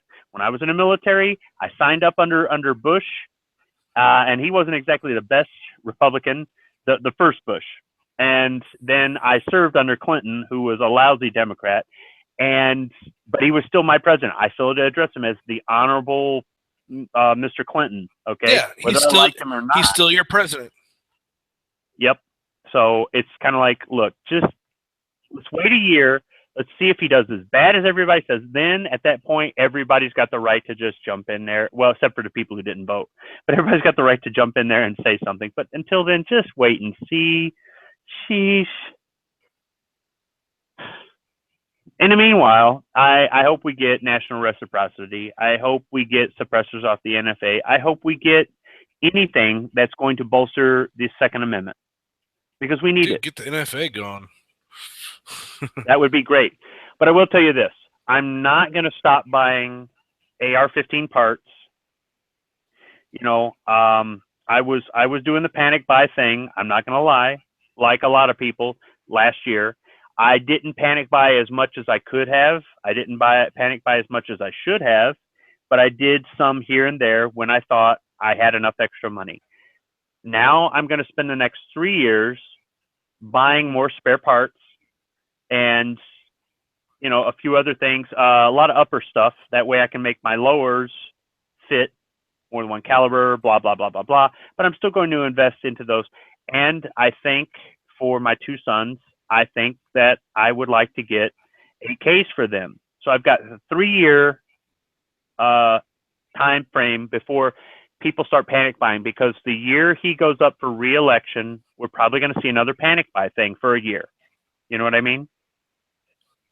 I wouldn't say for an entire year. As it draws closer to that, yeah. So maybe so for 3.5 years, I've got time to buy more spare parts, buy more uppers, and get AKs for my two sons, because they have ARs, but they don't have AKs, and that's a good time frame. You know, it helps me help the firearms industry, who supports a lot of these organizations. And if something happens and Trump doesn't get elected and some radical person gets in there and they start doing this and doing that, at least having the stuff puts me in a better position. I'm mostly thinking of in regards to my children, not so much me. I've got plenty of stuff.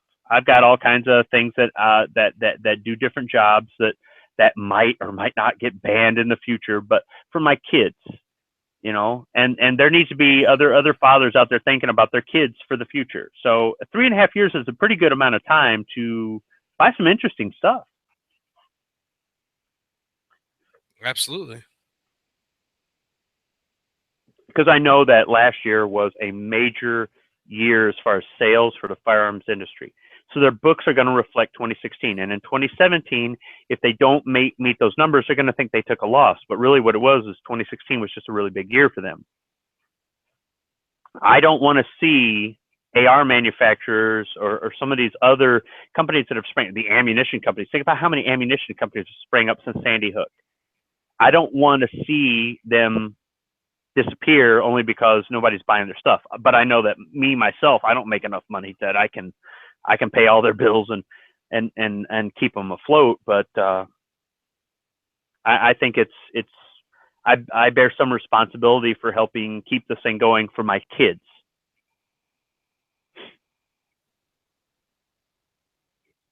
You know, my oldest son in 2 years will be able to buy guns, long arms, legally on his own.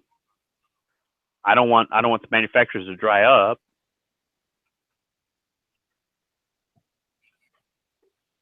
Right. Unfortunately, the way these business guys look at a really good year and they go, well, we've got to exceed this target every year. It's like, no, dude, that was a really good year for you. You don't, you know, all they see are numbers. They're bean counters. And that's really... one bad thing about that's one bad thing about companies. They think that every year has to be better than the last, and yes, that shit you can't always do that because you're going to fucking run out of money in the damn economy if every company has a better year than the last. Or if they warehoused all the surplus that they had every year, and then that last 3 months or 6 months that Trump goes up for re-election, let's just say there's panic buys out the wazoo, or he loses and the new guy says he's going after this and going after that, and the panic buying goes nuts. To be able to have a warehouse full of this stuff going, we've been building this stuff up for 3.5 years. Whatever you need, we'll sell you. And we've got all kinds of first-time firearms buyers again. I mean, think about what that would do for the 2A community. All these first-time guys getting in. I know that's 3.5 years from now, but you know, but they're not going to warehouse this stuff because they pay taxes on it when they store it, and they're not going to do that because it's bean counters again. It's all about just-in-time manufacturing. It's lean manufacturing, and that affects us, the consumer, unfortunately. Right. Because they have to not only do they have to pay taxes on it, but they have to warehouse it and everything else, and that's huge. You can't. I mean, companies can't afford that. And they don't want to afford it. Well, look at stuff like Colt got out of making revolvers, and then what happens? Colt revolvers take off, and now they're just finally getting back into that. And how many of these AR-15 manufacturers and ammunition manufacturers that have sprang up since Obama's been president are going to say, we're not profitable enough, we've got to close our doors? And for every manufacturer of a similar firearm or every manufacturer of ammunition that goes away, that's only going to cause the demand to go up, the prices to go up, and the inventory to go down. And that's not good for the shooting community as a whole. On the other hand, you know, there's no one person that can save them all.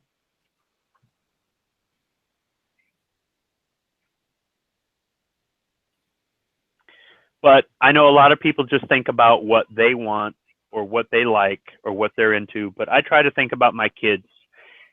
My kids enjoy shooting, and they're good at it. And I'm so proud of how safe they act when they're on the firing range, and how mature they act, and how they respect the firearms. They don't fear them, but they don't think they're toys either. And I want that to be around for them and for their kids.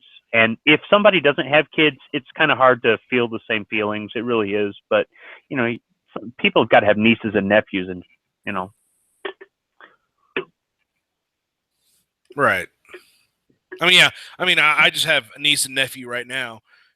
And, you know, last year I bought an AR-15 for my nephew for his first gun. Perfect. Or second gun. Great example. Great example. Yeah. And then, you know, I was told that I better not do that for my niece's first Christmas because she'd only be like, what, 3 months old? I said, come on, at least a BB gun? You got to be kidding me. And yeah, no. And she, All right, well, okay, my well- sister-in-law looked at me and with like, I'm going to kill you. See, what you need to tell her is So- you need to say, look, I don't want to burst your bubble or anything, but typically women are better shooters than men. So I'm going to get her to the gun. So, because it's true. They tend to learn shooting and do shooting better than us. I think it's because they don't have the ego in the way. But yeah, girls can shoot too, and they can shoot pretty damn good. So yeah, just throw it in the safe and hold on to it. Oh, don't worry. She'll have one. Yeah. So, yeah. Yeah. She'll definitely have one at some point. And the thing about the AR-15 is it's a great training platform. It is a great rifle for the first time.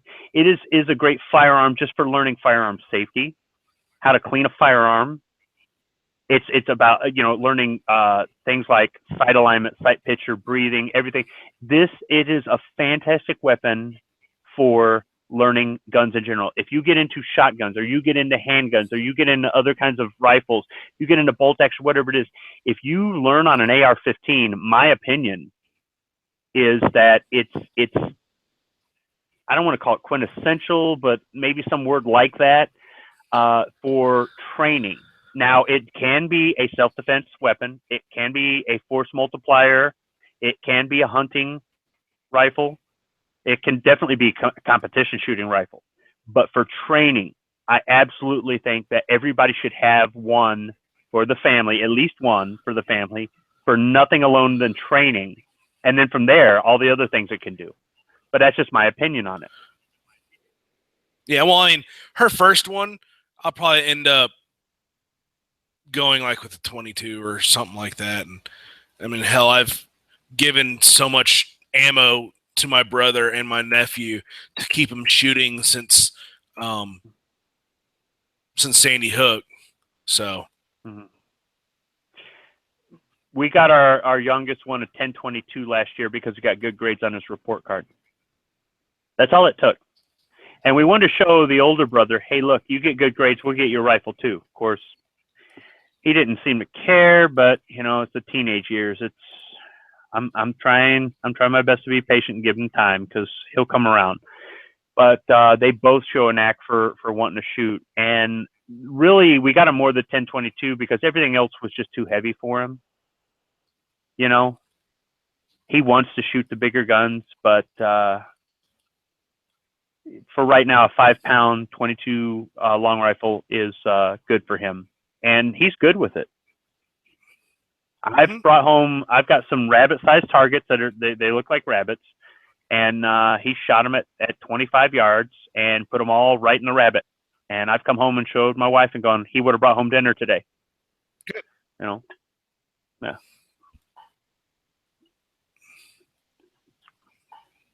But I think that in addition to all of us investing in what we want today, which is important, we need to also put a little off to the side for the future because, unless you plan on checking out real soon, I plan on living a long time. I want my rights to be around, but I want them to be around for my kids and my grandkids. I used to love going shooting with my grandpa. I used to love shooting with my grandpa. Like that 7mm Mauser, I'm like, I'm not going to shoot this much. I've thought about trying to get rid of it, but I'm like, that thing's already 121 years old. Yep. In 50 years, whenever my nephew is 60, I mean, come on, that rifle's going to be, I mean, it already is, an antique, but I mean, just the thought of something like that is just absolutely crazy. When you tell him the age of it and the history behind it and the fact that it still works, He's going to lay his hands on it, and he's going to feel something. He's going to feel a connection. He's going to feel a connection. From my mom's dad, I have a gallery rifle. It's a 22 pump. It was made the same month the Titanic sank. I've taken it apart and cleaned it once, but I've never shot it. I have never shot it because my grandpa, he died a long time ago, and this is all I have. He used to reload his own shotgun shells, and he had an ass ton of shotguns. He used to hunt and shoot competitively, and this was all when I was little or before I was born and things like that. And I miss my grandpa, but you know, this is all I have from him. And my other grandpa, I used to go down to his farm, and we'd go out and we'd shoot rifles and handguns in the backyard. And I mean, I remember one time there were guys four-wheeling on his property, and he had a lot of property, and he said, "Grab your gun." And he threw his Colt in his holster and strapped on his belt. And I threw my M9 in the holster and strapped on my belt, and we walked down to the river to go. He says, "You don't know when you come up on these guys, they could have shotguns. They could have anything. And here we are, we're unarmed." He says, "You do not, around here, out here where there's law enforcement's an hour away and stuff, you do not just go up on somebody who's trespassing on your property unarmed." And I learned a valuable lesson. And by the time we got there, they were gone. But, you know, he didn't show any fear. And, you know, it's things like that that make you realize why the Second Amendment is so important. Absolutely. But it's good to have this stuff. You know, if my grandkids were watching Saving Private Ryan with me, I could say that my great uncle, their great great uncle, was at Normandy. And oh, by the way, let's take the M1 Garand and let's go shooting. You know, that would be a good day. That would be a good day. And one day in the future, if I live long enough, it'll happen.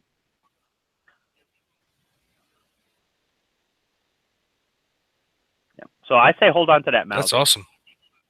That Mauser's piece of history, I say hold on to it.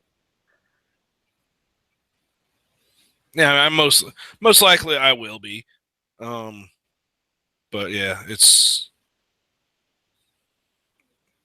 just, I mean, anytime I get a gun now, I'm like, oh, maybe I want to get rid of it because I don't shoot it or something. And I'm like, you know, why do I even think about getting rid of a gun? I haven't owned enough guns long enough to be able to buy and sell. Plus, I don't like to buy and sell my stuff in general. I have sold some of my personal property, and most of the time at a loss, but I really, you know, I was trying to get rid of it, or I needed money real bad at the time. It's never been my guns. I've talked to my wife, and I've sold her, look, if we ever were in a situation where we were going to be on the street, I would sell my guns so we could eat. She told me, I won't let it get to that. I know what they mean to you.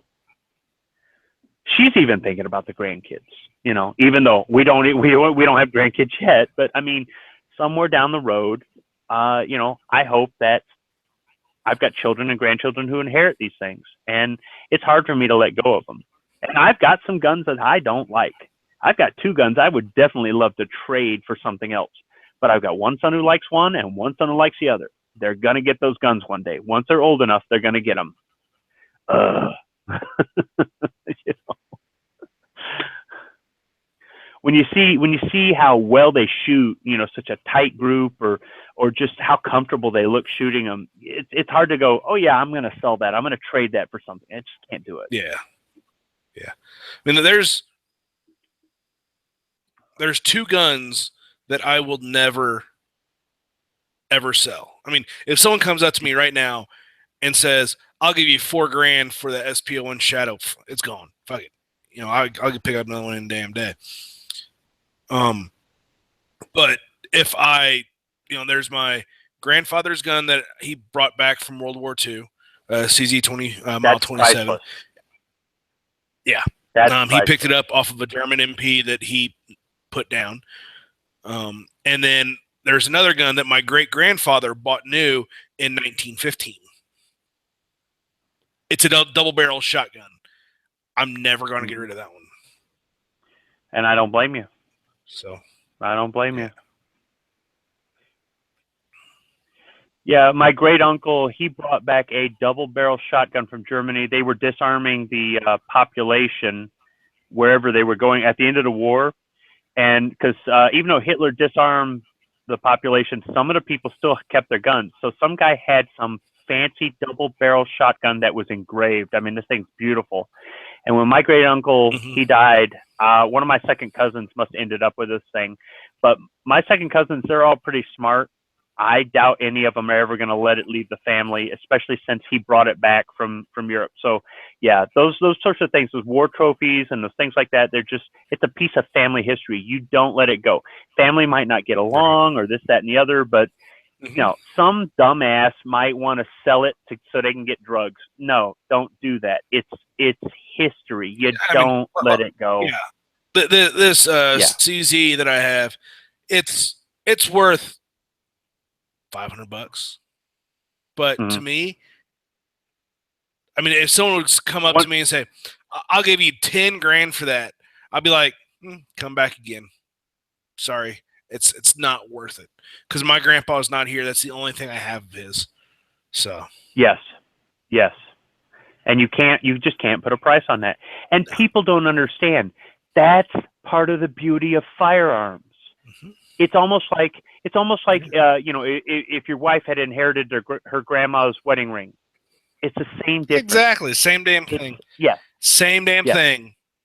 I mean, it's just metal and metal and plastic. Yeah, it can be replaced, but it's not the same thing. Yeah.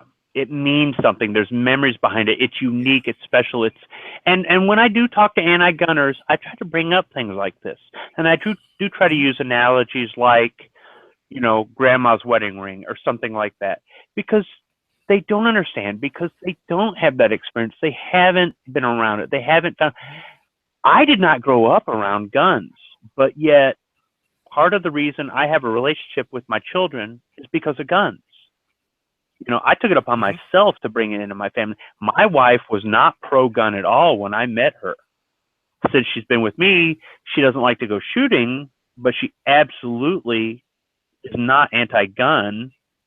And, I just, okay, that's good enough for me. And she absolutely is proud of our sons. The thing is someone doesn't have to go out and enjoy shooting at all. I mean, as long as they're not anti-gun, don't want to take it from someone, they don't have to enjoy shooting. They might even have to like guns, but just understand that they're there for a reason. And just because you don't like them doesn't mean other people don't like them, don't need them, don't what have you. Yeah. I had one of my anti-gun friends talk to me about welfare. And she told me, she said, you don't like people who are on welfare. You think they're sucking off the system. You don't like paying high taxes because part of that goes to people who don't work and they milk it. And she says, you need to understand something. She said, there are people who legitimately have been dealt a bad hand in life.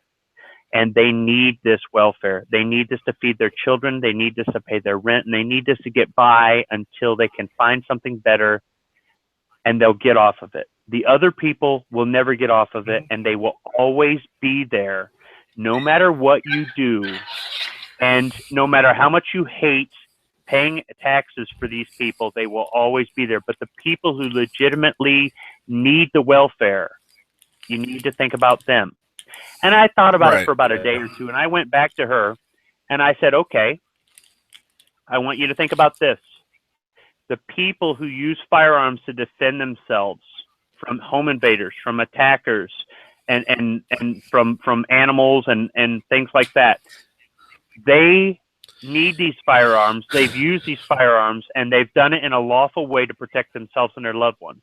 But the bad guys, the bad guys who are out there, the bad guys who will get guns no matter what you do to ban them, to restrict them, to take them away, whatever you do, they will always be there, and they will always find a way to get these guns, and they will use them in illegal manners.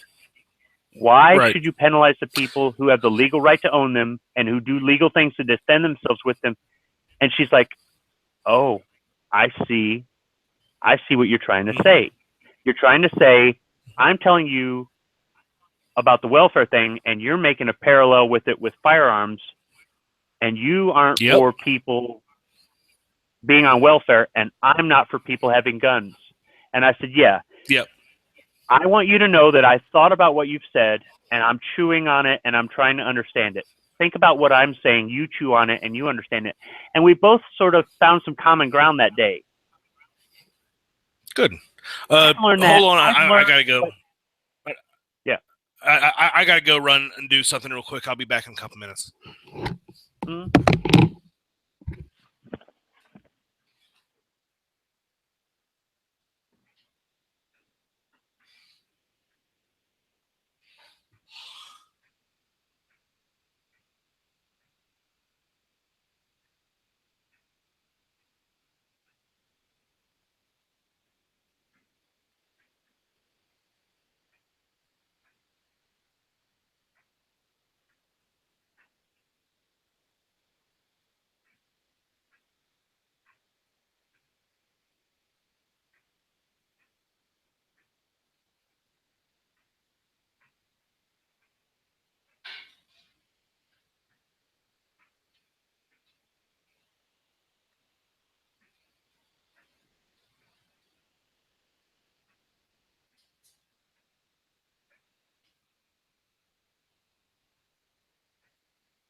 All right, I'm back.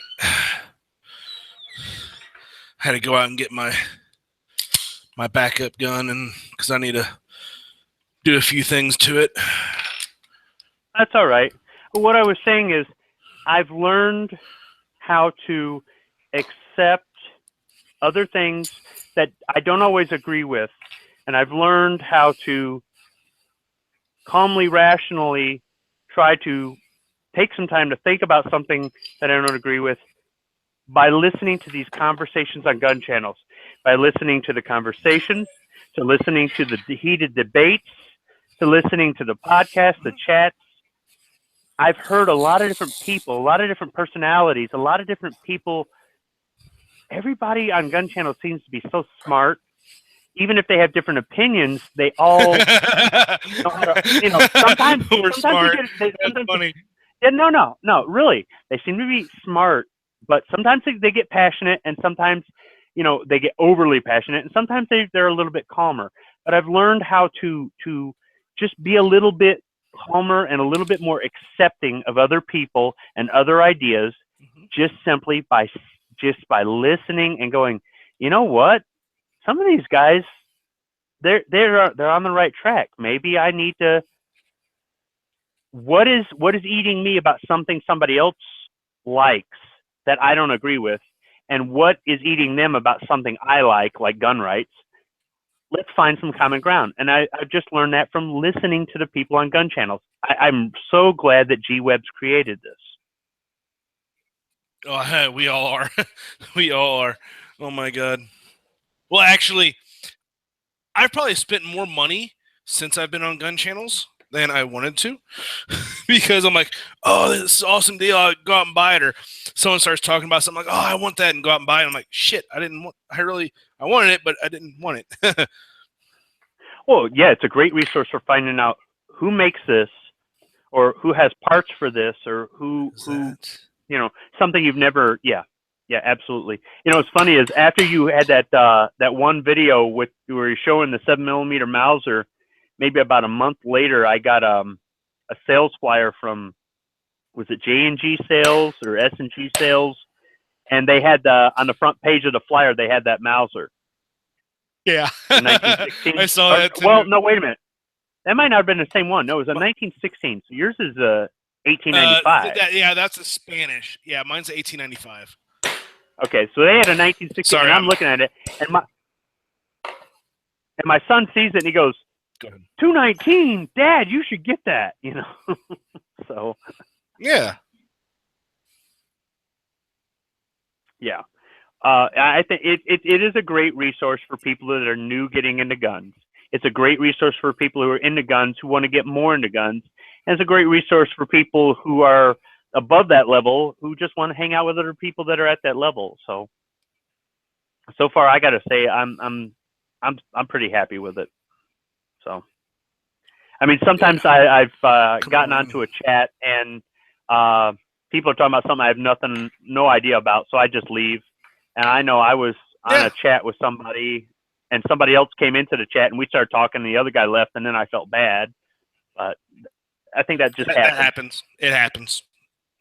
Yeah. We always quirk each other's chats. It's all good. You're alluding to Quark 81, is it? I think it was. Yeah. Mr. Quark? Yeah, Quark. Yeah. And I mean, that's something else.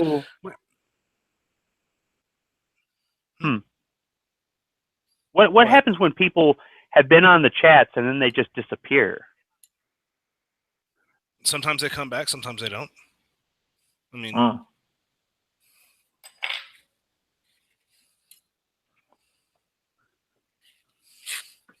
hope that firing pin's out.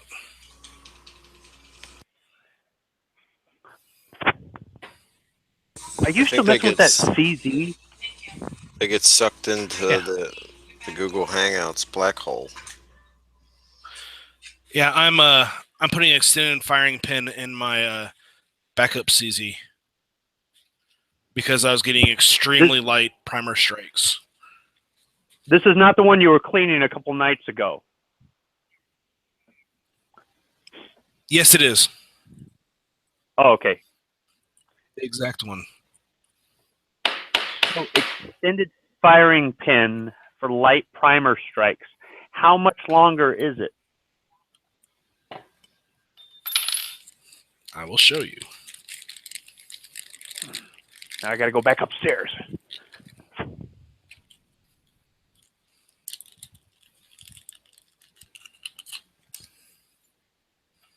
Why do you have to go back upstairs? Is that where your video is? Because you don't want to hear this. I don't hear anything.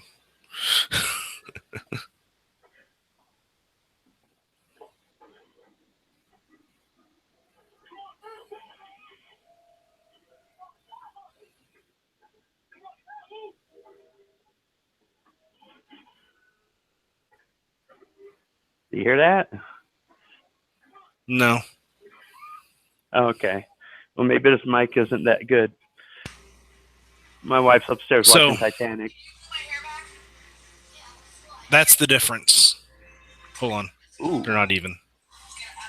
Okay. See the difference right there? That's the extended. Significant. That's the not. Yeah, and that's flat on the table. Materials? The extended firing pin is supposed to actually be harder material and last longer. Okay. Is that a Grace punch in your hand? A what? This? Grace USA. It's one that I used, and I don't know. It's one that I got that was a couple bucks, and it's shit. Oh, okay. Then it's not a Grace. Grace are a little pricey. They're made in America. Yeah, like I barely tapped it with a hammer, and it bent the shit out of it. So no, this is just. What the fuck is that? It's a brass punch. Damn. You got to have brass, plastic, and steel. I just need to try to grab this spring out of here. You guys see Yeah, this I go downstairs. bullpup? What? The Bond Arms bullpup that Yankee took a picture I of? saw that. Yeah, saw that. Did Bond Arms buy that company? Boberg or whatever? Had to have. Boberg? Is that what it is? Like a updated Boberg? I'm guessing. Come on, get out of there.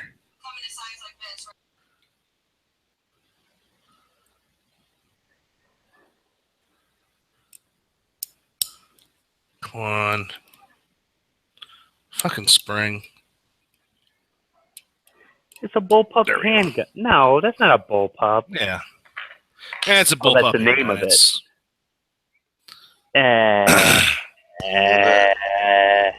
They called the No.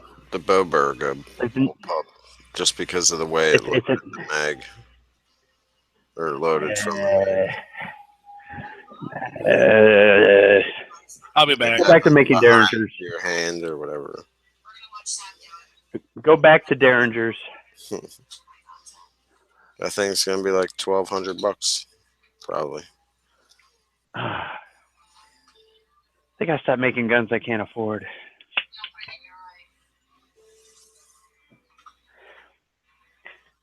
No, I run downstairs to my reload bench so that I don't interrupt my wife or my kids watching TV or going to the kitchen or whatever. Our computer is in between the living room and the kitchen.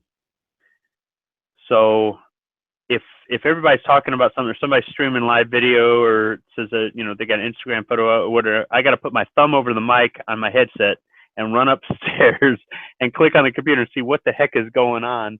I just come down here to my reload bench to my man cave so that I'm not too loud for them.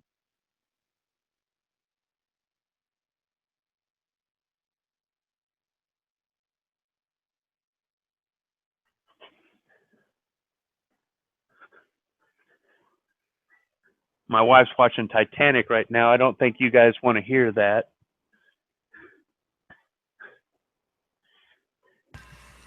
I'll spoil it for you. The boat sinks.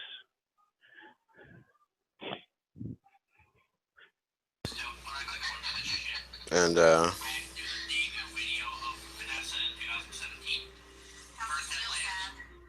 yeah, what's his face? Leonardo DiCaprio. Yeah. Gets And up Billy onto the Zane. door. No, gets he throws Rose's at fat the ass up onto the door. he throws her up on the door. Like, get up on this piece of wood I conveniently found, and I'll just freeze to death and drown. There should have been like an alternate ending, like for the DVD, where he pushes her head down while he's on top of the door. No, Makes the it alternate quick ending. and she sinks to the bottom. What the hell did I come into? All I heard is pushing her head to the bottom. No. I was like, What Jack should have said to Rose was, when she says, well, what about what we had? He should have said, you were just a hump and dump anyhow, so whatever, And she would have dunked his head. Yeah. nothing like cleaning out a channel, firing pin channel. When I was thinking you guys could hear it earlier, it was when Billy Zane was shooting the 1911 in the movie. It's one of the only two firearm scenes in the whole movie.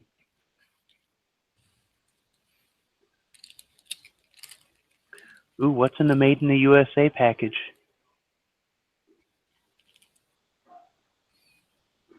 Cajun Gun Works. Ah. America. Stand firing pin spring.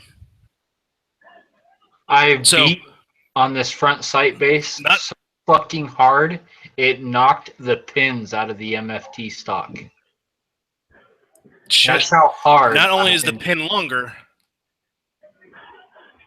not only is this pin longer, but the recoil spring is shorter. It must be engineered that way. You guys are giving me my exercise. I'm running up the stairs and down the stairs. Hey, we do what we can. Healthy tip of the day. Talk at your real event. Run up to your computer to see what's going on.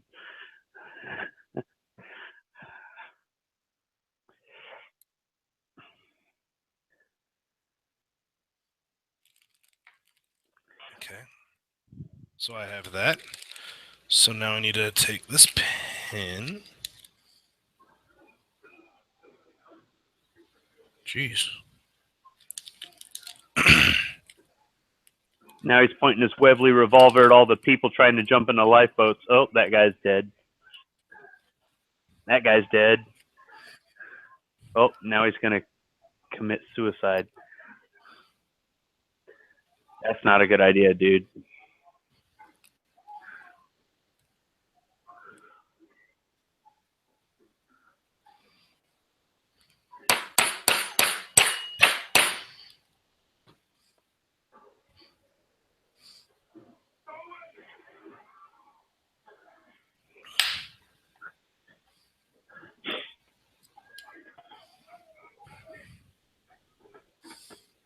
This is going to be interesting.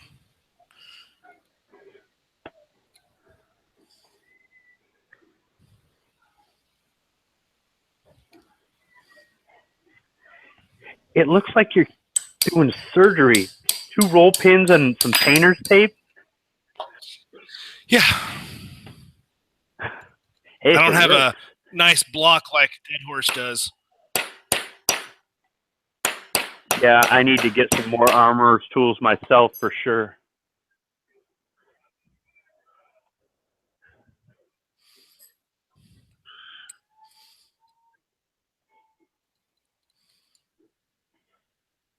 That's not the phone. This one. Yeah, Titanic was in theaters 20 years ago. If that don't make Shut you up. feel I old, I remember don't when know what will. Yeah, that makes me feel pretty fucking old. All right. Firing pin block is firing pin is replaced. Should I turn around and tell my girlfriend? Because she likes when I make her feel like fucking old. Yeah. Go ahead. There used to be that meme where it's like Ralph Macchio is the same age as Pat Morita was when he was teaching Ralph Macchio. Yeah. Like, don't you feel old? Oh man. I tell my wife that it was 20 years ago, but she just told me to either shut up or go downstairs. So.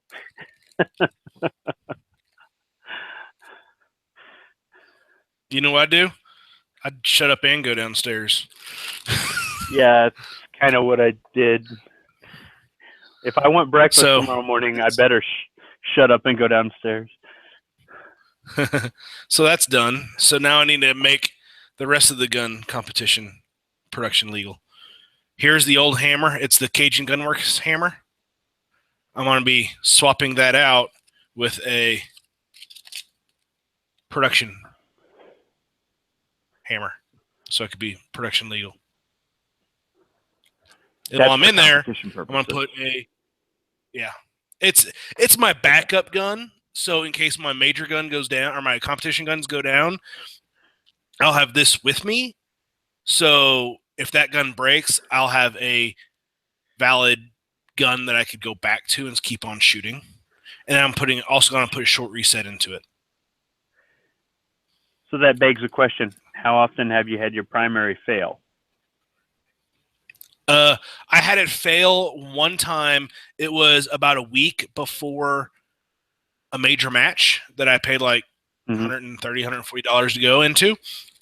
And that's when I bought this gun for the return the return spring.